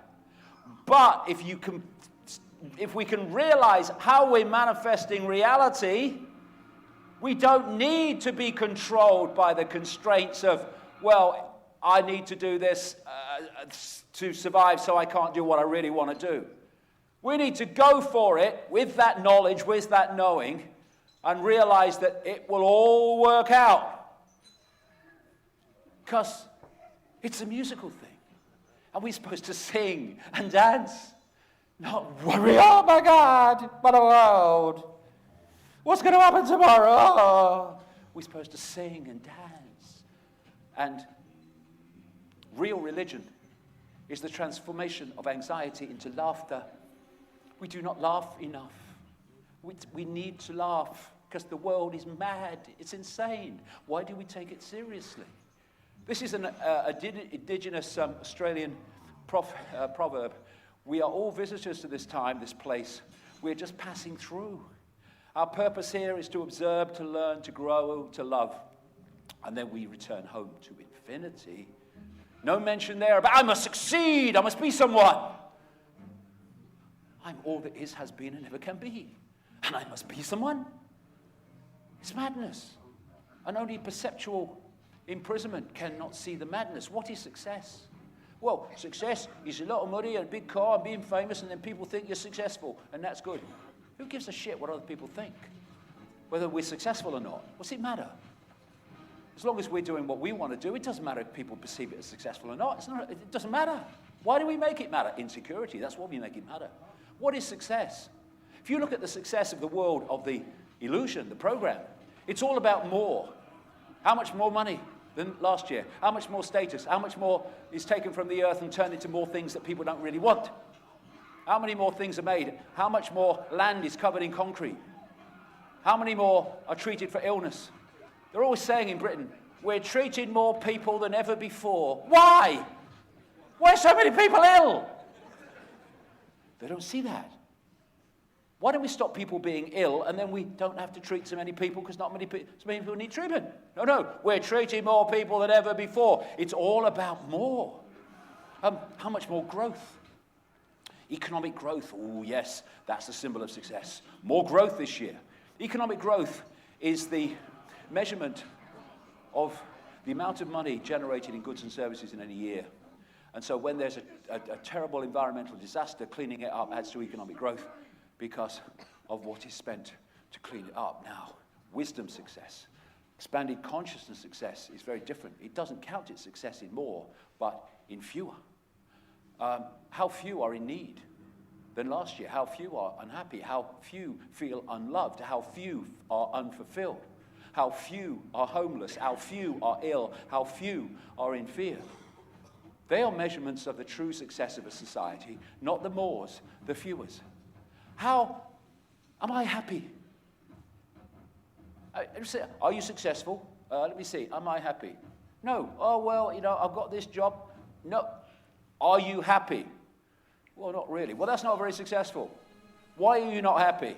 If you want to be successful, find out why you're not happy and then become happy, become joyous. Do I have joy in my life?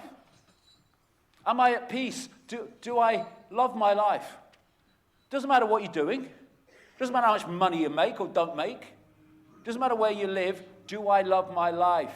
Am I at peace? Do I have joy? Am I happy? They are the symbols of true success, not more and more accumulation of things. It's a musical thing. You're supposed to sing and dance. And this is a near-death experiencer who said, I've never interviewed anyone who had a near-death experience who told me that they came back to make more money or to spend more time at their jobs away from their families. Instead, they become convinced that they need to be more loving and kind. They react to their experience by living life to its fullest. They believe their lives have a purpose, even if that purpose is obscure to them. Invariably, it involves concepts such as love or of family or service to others. Nothing there about more, I must succeed. So, what's the answer? It's not finding a solution to what's going on. That's how we got into this mess. It's removing the cause of the problem. You can put your hand in a saucepan and wait for it to cool down, or you can find a solution. Oh, can you get me some ointment? Or you can remove the cause of the problem, and then the problem's finished with. The cause of the problem is that we are not conscious beyond mind. Most people are not conscious beyond mind. Removing the problem is becoming conscious beyond mind. Becoming into a state of not pixel awareness, seeing only the pieces, but picture awareness, seeing how the pieces fit. And you can only see how the pieces fit with expanded awareness. As awareness expands, the picture becomes clearer and clearer. As it contracts, it goes into pixels and pieces, and you can't see anything except individual things that don't seem to be connected. We need to move from body-mind awareness into infinite awareness, and that comes from self-identifying with infinite awareness, and from that, everything else comes. As Ibn Alexander said, to experience thinking outside the brain is to enter a world of instantaneous connections that make ordinary thinking seem like some hopelessly sleepy, unplodding event. This world that we're experiencing, that he experienced beyond, is a world of village idiocy compared with what there is to experience beyond it. Our truest, deepest self is completely free. It is not crippled or compromised by past actions and concerned with identity or status. It comprehends that it has no need to fear the earthly world, and therefore it has no need to build itself up through fame or wealth or conquest. Am I happy? Do I have joy? Do I love my life? The true symbols of success. My daughter Kerry, she went to live in Africa for a while. And she lived among people that we would call in abject poverty. She said, I've never met so many happy people in my life. Because they understood with their material deprivation what really mattered, and it wasn't what it would be to materialistic people in the Western world. Are you your heart or your brain? A study said most people define themselves through the brain and not through the heart. Again, we changed that, we changed the world, because it's moving from a heart connection with reality to a head and gut connection that has pulled us into this low vibrational state. The lady who runs the Heart Math Institute in America that studies the impact of the heart vortex, the heart chakra, the heart point of intelligence, said that she had this technique when she was a therapist, where she would put the client in a chair and she would sit in the other chair, and she would ask the client to tell them their problem from their head. And she would listen and write it all down, and symbolically they would change chairs. And she said, now tell me your problem from your heart. What does your heart say? And she said it was like talking to two totally different people about the same problem. And the reason is, the head thinks, the heart knows. The heart comes from a much more expanded point of observation of everything, including the problem, than the head. And therefore, she was, in effect, talking to two different points of observation, or, quote, people. This is thinking. This is knowing. We can interact with each other from the heart, where empathy comes, where compassion comes, where love in its true sense comes. Then all the conflicts and the divisions that manifest through interacting through the head and the gut, emotion, all start to fall away. And therefore, this is another way of removing the cause of the problem. Going from what how we think and communicate and perceive in this world of madness to something greater beyond the world of madness. And therefore, the world of madness must change, because a different consciousness is being infused into it. The heart knows, the head thinks. Expanded consciousness knows, the head thinks. Which is why when you go into a state of expanded awareness and self-identity with it, you start to perceive, know things that you never thought you could ever know. You think for yourself, it will change your life. Know for yourself, it will transform your life, because that comes from here.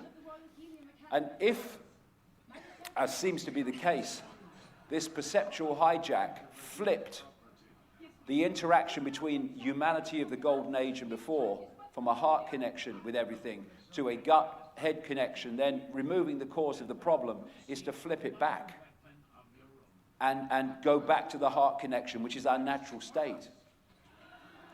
As one of the Nag Hammadi texts said, they took them and begot children out of the darkness through their counterfeit spirit. It closed their hearts.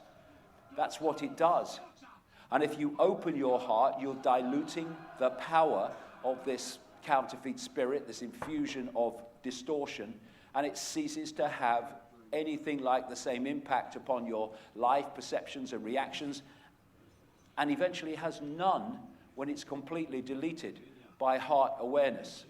That connects us to outside the bounds of time and space, which is why the heart knows, because it's connecting with that level of awareness that does know. This is low frequency human society. This is how we get out of there, out of here. If you're in a situation and your head and your emotions are kicking in, it happens to everybody, that's the nature of the world. If you just stop for a second and go, okay, I'm now going to interact with the situation from here. You watch it diffuse, you watch it change, you watch it be resolved in a way that this will never resolve it. It's the way we get out of here. This is Bill Hicks again.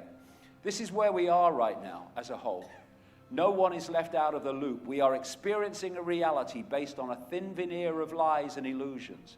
A world where greed is our God and wisdom is a sin. Where division is key and unity is fantasy. Where ego-driven cleverness of the mind is praised rather than the intelligence, the innate intelligence of the heart. If we flip that around, this world will be transformed. If we awaken and unite with each other through heart awareness instead of the conflict of head and emotion, everything will change. And Bill Hicks said, I'm glad mushrooms are against the law. Because I took them one time, and you know what happened to me? I lay down in a field of green grass for 4 hours going, my God, I love everything. Yeah, now, if that isn't a hazard to our country, how are we going to justify arms dealing when we realize we're all one? That is what happens when you go into heart awareness. The very thought of creating weapons to kill people and suppress people and oppress people, the very thought of oppressing them in any way cannot manifest through the heart. It comes through here. That's why we live in the world that we do. We have lost the heart connection vastly in human society. I am love. You are love. We are infinite consciousness. Let's interact with each other on that basis, from that understanding. We are one. We are one. All of us are one awareness. We are points of attention within infinite awareness. All that is, has been, and ever can be. From that perception, no one's going to kill anybody. No one's going to abuse a child. No one's going to have anyone dying of hunger in a world of plenty. It can't happen from that level of consciousness. That level of consciousness wouldn't even begin to contemplate it. This is how we change the world, by changing the consciousness that's driving and manifesting the world. Remember who you are by forgetting what they told you to be. Who the hell is anyone else to tell us what we should be? No more person, no more persona, no more actor's mask. No more phantom self. As Jim Morrison of The Doors said, the most important freedom is to be what you really are.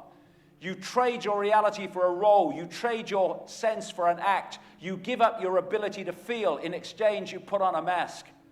There can't be any large-scale revolution until there is a personal revolution on an individual level. It's got to happen inside first.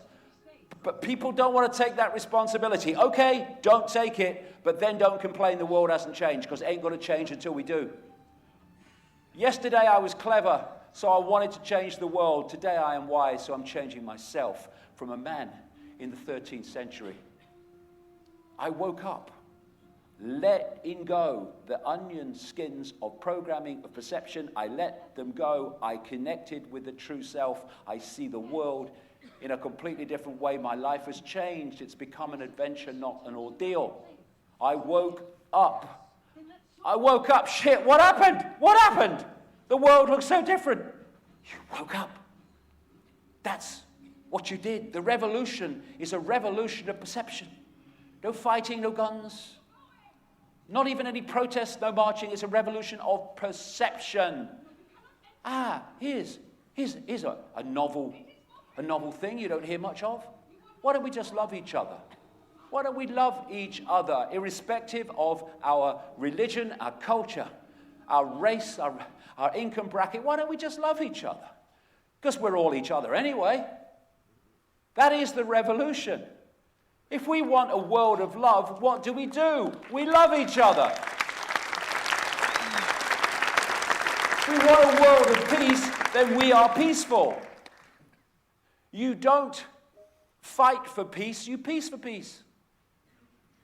You be what you want the world to be, and then the world will become what you want it to be when enough people are willing to do the same. And even before that, your own life becomes an expression of that love, peace that you have allowed yourself to become. And people think love is weak. Oh, he's talking about love and he's a bloke.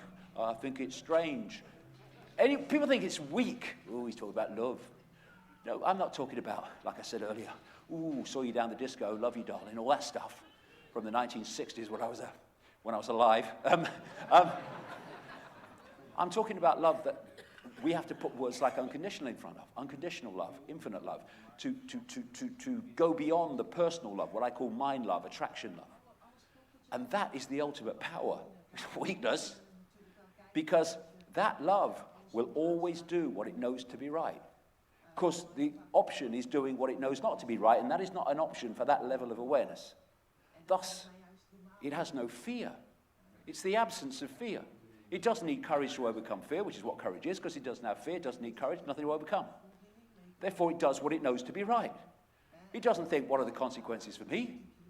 Because the consequences, perceiving the consequences or perusing the consequences is actually concluding that there's a possibility, that's why I'm looking at the consequences, that I won't do what I know to be right. Love at that level will never, it doesn't perceive consequences or go through them because it would never perceive or conceive not doing what it believes to be right. So forget the consequences, that conversation is not necessary. I'm doing what I know to be right.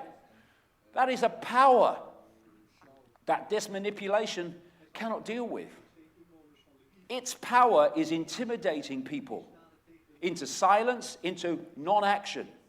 Love won't have that. It will do what it knows to be right. And thus this manipulative force in all its expressions, including authority, it cannot handle people doing that.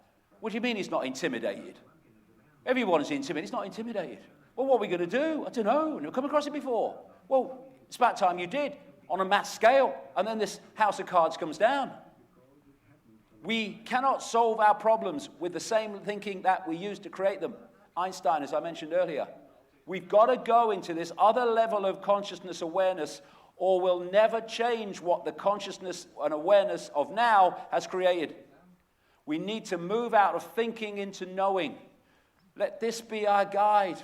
And this will lead you into areas where this is going, what are you doing? What are you doing?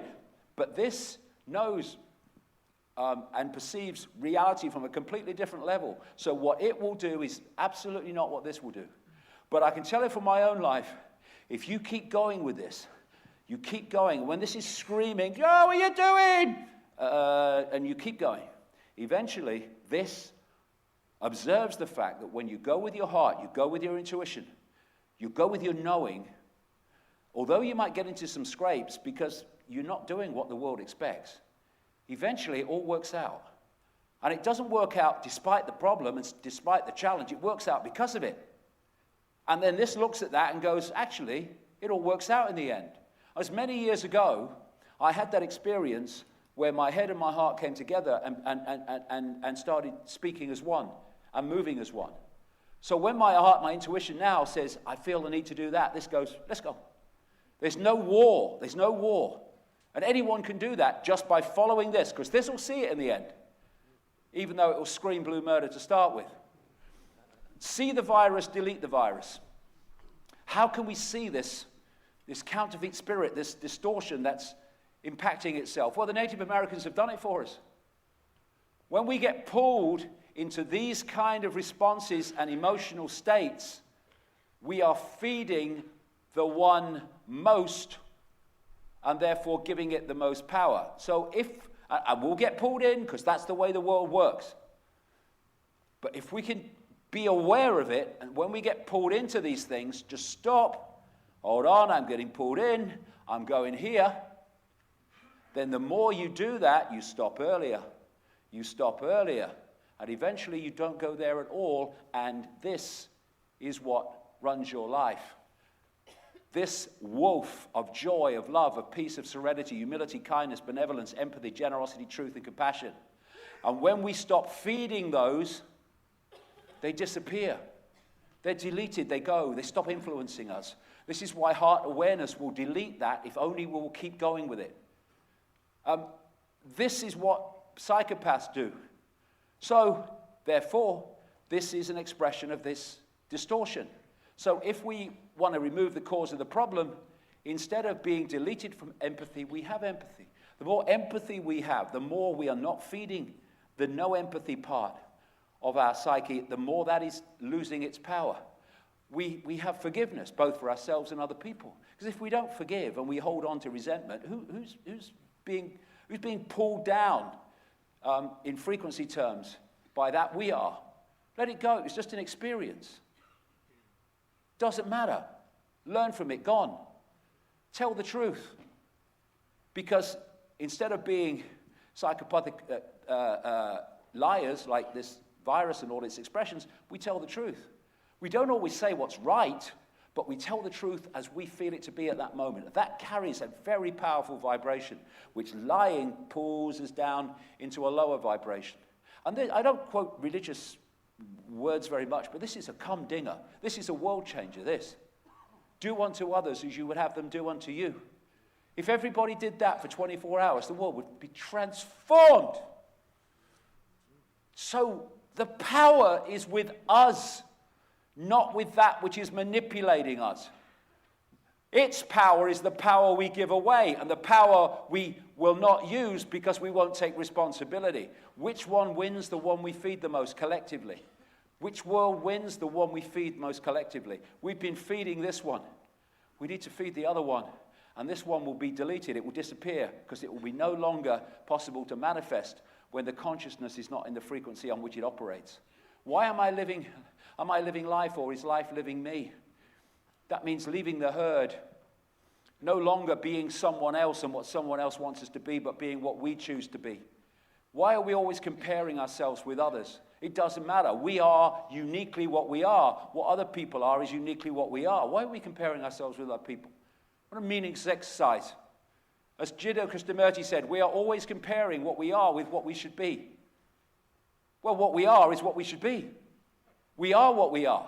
Celebrate the uniqueness. Kurt Cobain said, wanting to be someone else is a waste of who you are. Oh, I wish I was so-and-so. Why? It doesn't matter what you're doing. You are a unique expression of all that is, just like the person you think you should be.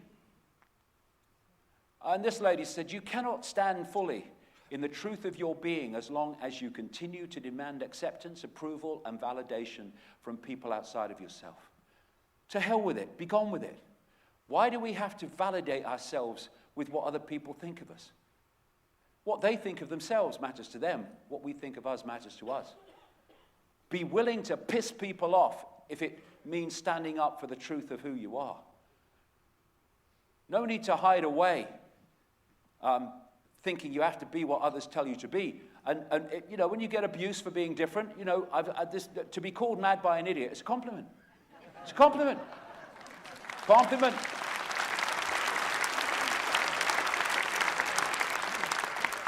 People say to me, you're mad. I say, thank you very much, very kind. Because if that's your perspective, I'm not too bad. It takes nothing to join the crowd. It takes everything to stand alone. Let's leave the crowd. If the crowd doing something we agree with, well, fine. But if it's not, why be part of the crowd? Just be part of the crowd. The mystic Osho said, the greatest fear in the world is of the opinions of others, and the moment you are unafraid of the crowd, you are no longer a sheep. You become a lion. A great roar rises from your heart. Heart, the roar of freedom. I am me now. I am unique me. I do not have to be what someone else tells me to be. The power and the freedom of that is indescribable. Today's mighty oak is just yesterday's nut that held its ground and refused to join the herd. Changing the world is changing ourselves, individually and collectively. We want to stay in the world, let's stay like that. We want to get out of the world, we change ourselves. That's the way it works. And it's not just about changing our being, it's expressing that as doing. And Leonardo da Vinci said, I've been impressed by the urgency of doing. Knowing is not enough, we must apply. Being is not enough, we must do. You know, people say knowledge is power. It's not. It's not. The use of knowledge is power. Knowledge not used is knowledge not worth having. A slave is one who waits for someone to come and free him. Knowledge is power when we use it. Coming from the heart is not to wait for someone to free us, but to free ourselves. Nothing strengthens authority so much as silence. People talk about the silent majority. Well, why are the majority so frickin' silent? We'd live in a different world if they weren't.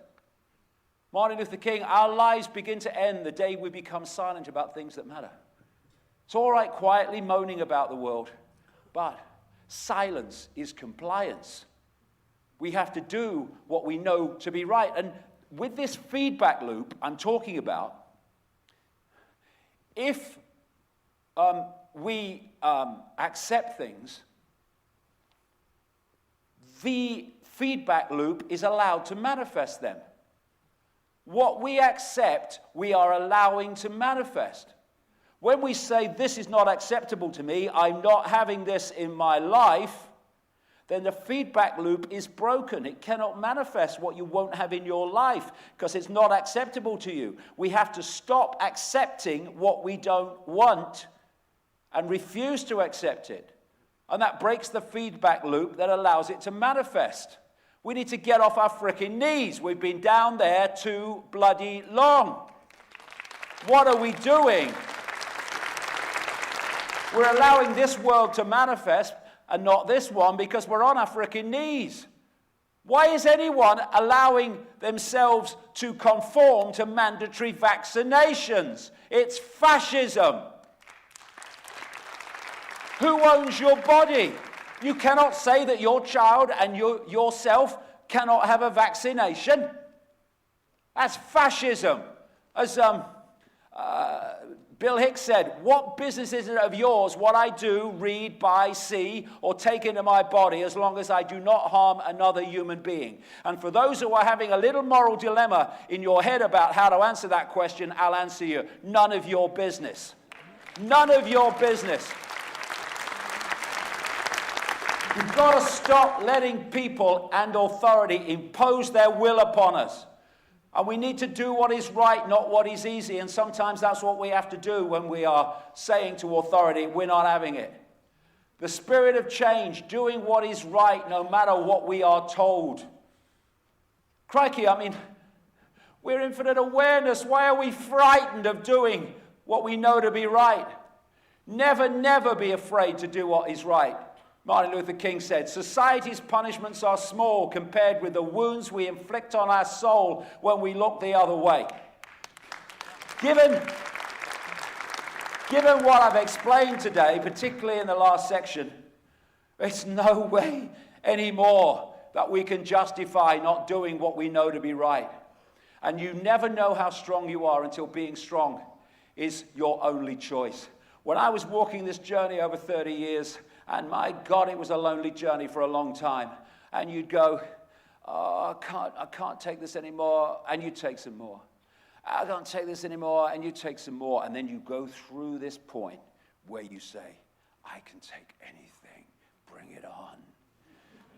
And that's the power. That's when you cross. That's when you cross into the power that we all are. All of us. Not me, not person down the road, all of us. Persistence. Now we've exhausted all possibilities, let's get started. No more, it's too hard, it's too hot in the kitchen. Well, don't complain when the world's not like you want it to be then. We need to be persistent and keep going. What's that song say? I get knocked down, I get up again. They're never going to keep me down. The person who says it can't be done should not interrupt the person who is doing it. No more, it's not possible. Speak your truth, walk your talk, never stop, and you'll get somewhere. Stop, oh, it's too hard, oh, the kitchen's too hot, you'll never get anywhere. And we have the power, that's the irony. The number of people in knowledge manipulating human society is tiny compared with the billions being manipulated. If only we would come together. I met this lady, Alice Walker, an author, a lovely lady, in California last year where I was speaking. She said the most common way people give up their power is by thinking they don't have any. And that's what the program wants us to believe and programs us to believe from cradle to grave. Osho said the awakened man and woman, people are afraid, my God, this is true of authority and this control system in general. People are afraid, very much afraid of those who know themselves. They have a certain power, a certain aura, and a certain magnetism. A charisma that can take out alive young people from the traditional imprisonment. The awakened man cannot be enslaved. That is the difficulty, and he cannot be imprisoned. The awakened man or woman is the greatest stranger in the world. He does not seem to belong to anybody. No organization confines them, no community, no society, no nation. That is infinite awareness imposing its uniqueness upon the life experience and not being someone else's version of what they should be. So what is the answer? We are. It always has been. It always will be. And the great news is there's far more of us being manipulated, millions, billions more than those doing the manipulating. And if you go on YouTube and you put in the tiny dot, you'll see an animated video, incredible. It's showing, see down there, the number of people that control the American population. It's hysterical and insane why divide and rule allows that number of people to dictate to an entire nation. We are the many, they are the few. I see a way out of this. Don't panic, unite. Come together. That's why they want to divide and rule us all the time. They're terrified of us coming together. They want the slaves fighting slaves so the slave owners can stay in control. And in the government eye, no lives matter. Let that sink in while you're looking to fight each other, where the strings are attached to all of you to keep you fighting and therefore in slavery. Don't panic, unite. I am no longer accepting things that I cannot change. It's time to change things I cannot accept. And obeying laws that enslave us is slavery. That's where slavery comes from. Disobeying laws which enslave us is where freedom comes from. People think, oh, it's the law, you've got to obey it. Not if it is designed to enslave people and take their freedom away and take their justice away. No, no, no. What are we doing? Obeying laws like that. We should be disobeying them. We should be refusing to cooperate with them because they're not acceptable to a free and open society.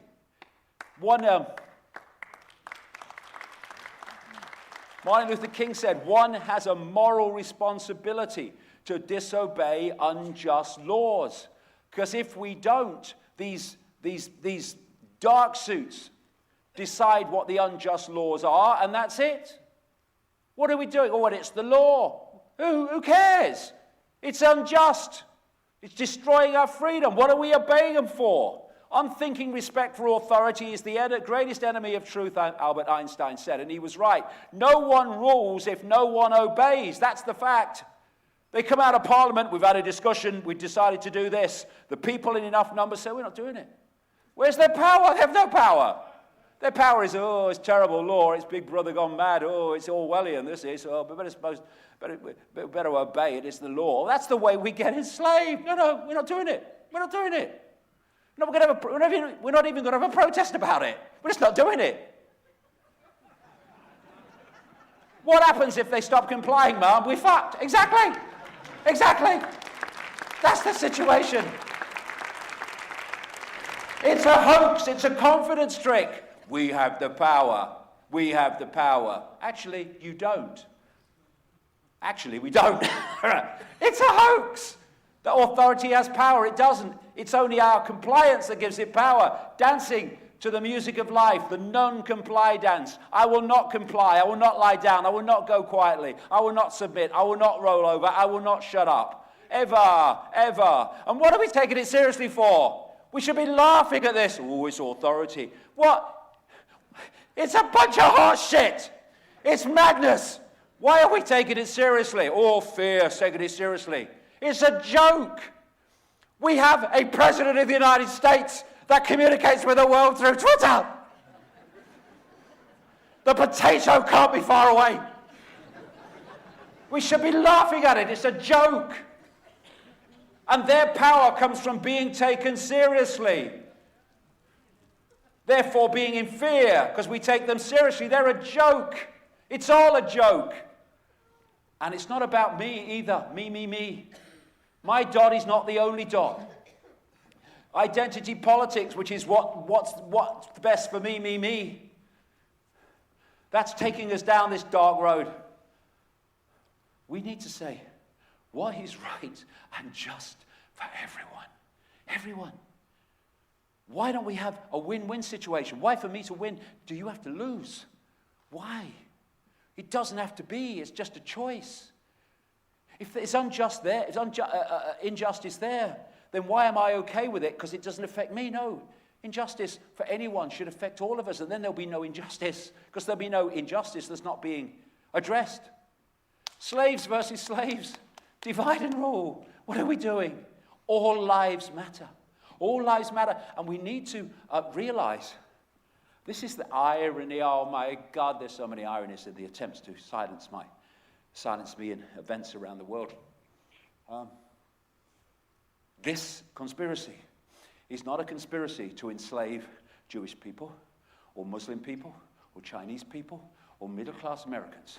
This is a conspiracy to enslave all of us, and it can only enslave all of us by dividing and ruling us, so we're fighting each other, so its enslavement is a piece of cake because we're too busy fighting each other to see what is going on.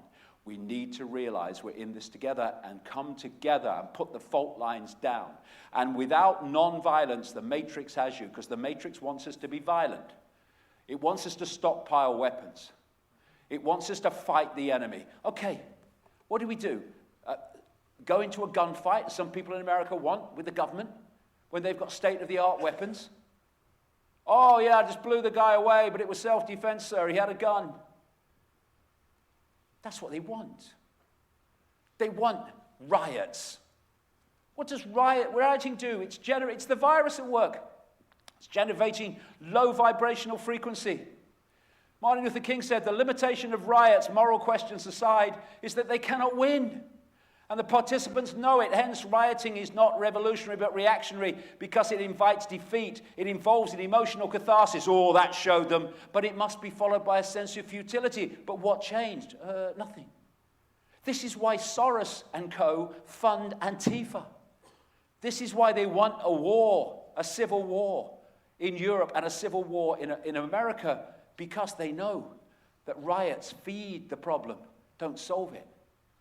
If you're fighting the system, then you're still caught in it. It's not about fighting the system.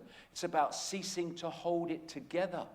Non-cooperation. We cannot be in prison without our cooperation. Their power is our acquiescence, and we need to remove it and then remove our power. Red mist, getting angry, doesn't do critical thinking, even less critical knowing.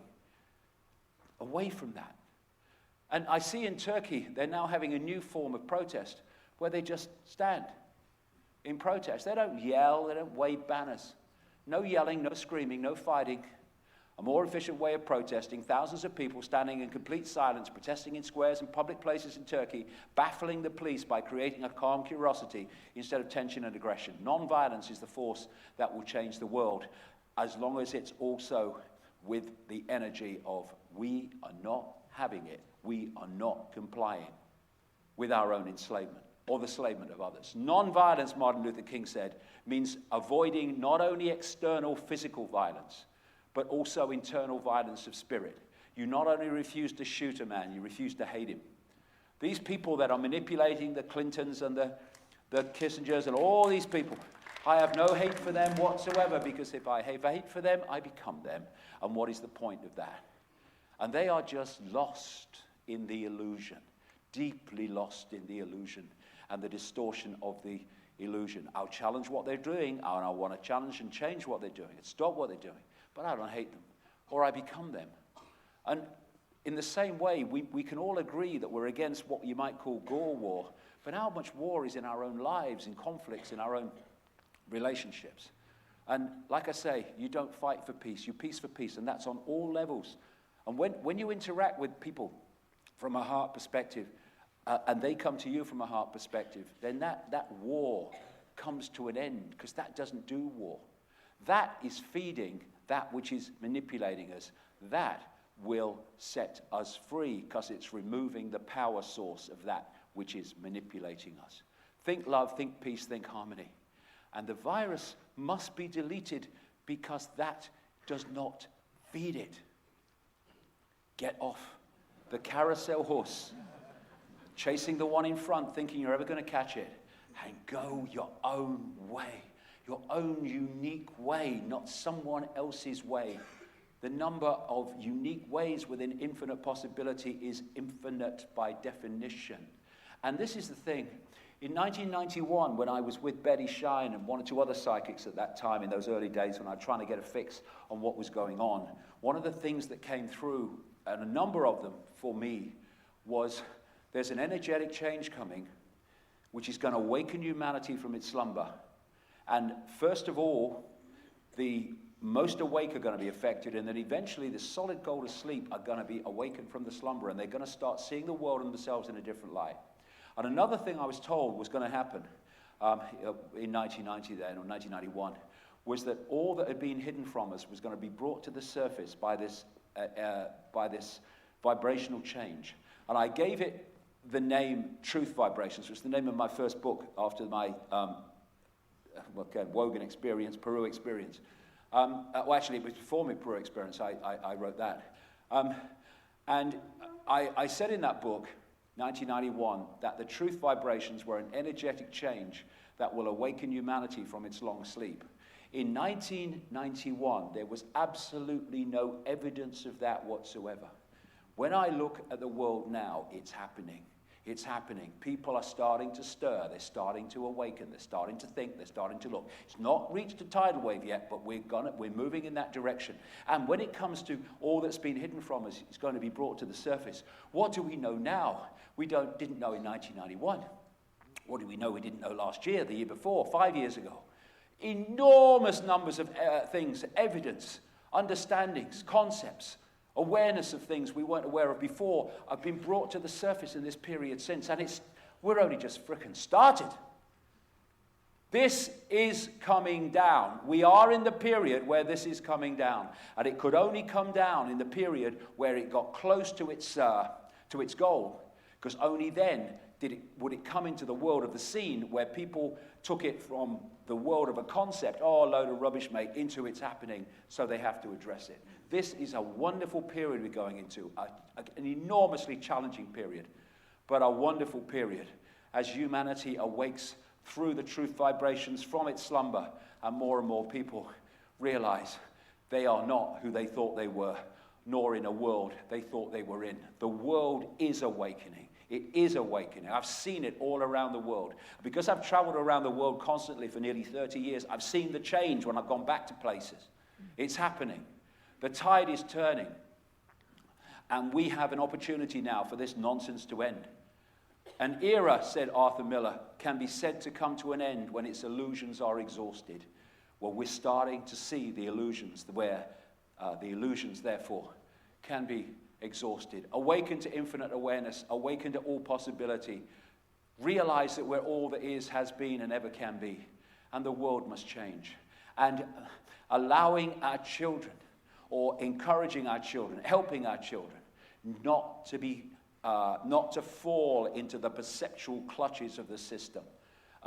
They're not born to be slaves. They're born to be free. And we must help them realize that. They don't have to conform. Came across this great piece of writing by a guy called Shel Silverstein.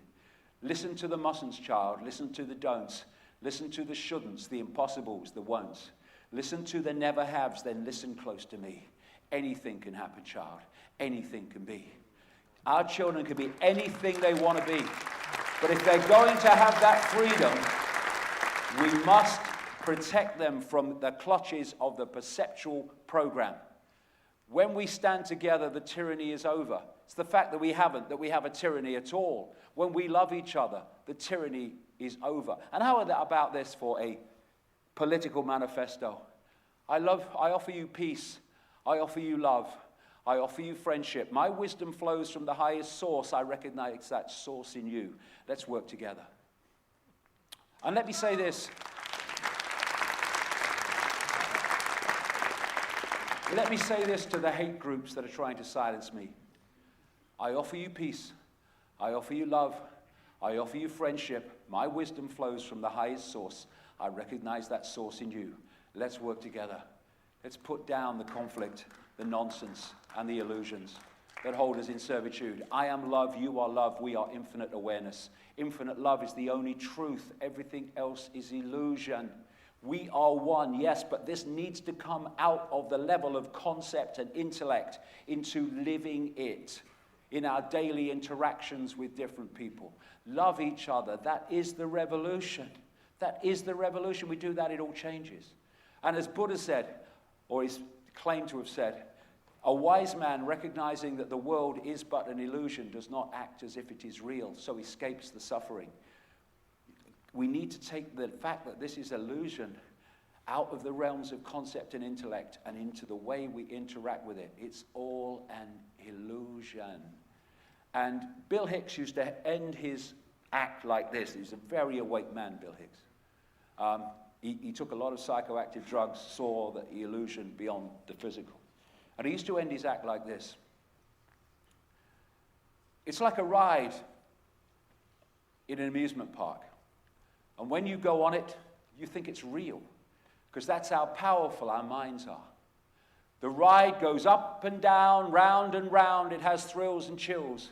And it's very brightly colored, and it's very loud, and it's fun for a while. Some have been on the ride for a long time, and they begin to question, is this real? Or is this just a ride? And others have remembered, and they come back to us and they say, hey, don't be afraid ever, because this is just a ride. And we kill those people. Shut him up, I've got a lot invested in this ride. Shut him up. Look at my furrows of worry and my family, my big bank account. This has to be real. It's just a ride. And we always kill those good guys that try to tell us that and let the demons run amok, but it doesn't matter, because it's just a ride, and we can change it anytime we want. No job, no savings of money. Just a choice right now between fear and love. And that's all the choice has ever been. This is the world we live in. This is the world we live in. This is the world that we can replace that with and turn this tyranny into the paradise it once was and can be again. This is the key. I hope you've enjoyed the day. Thank you very much for coming. Thank you. Thank you. Thank you very much. Thank you. Thank you very much. Bye. Bye.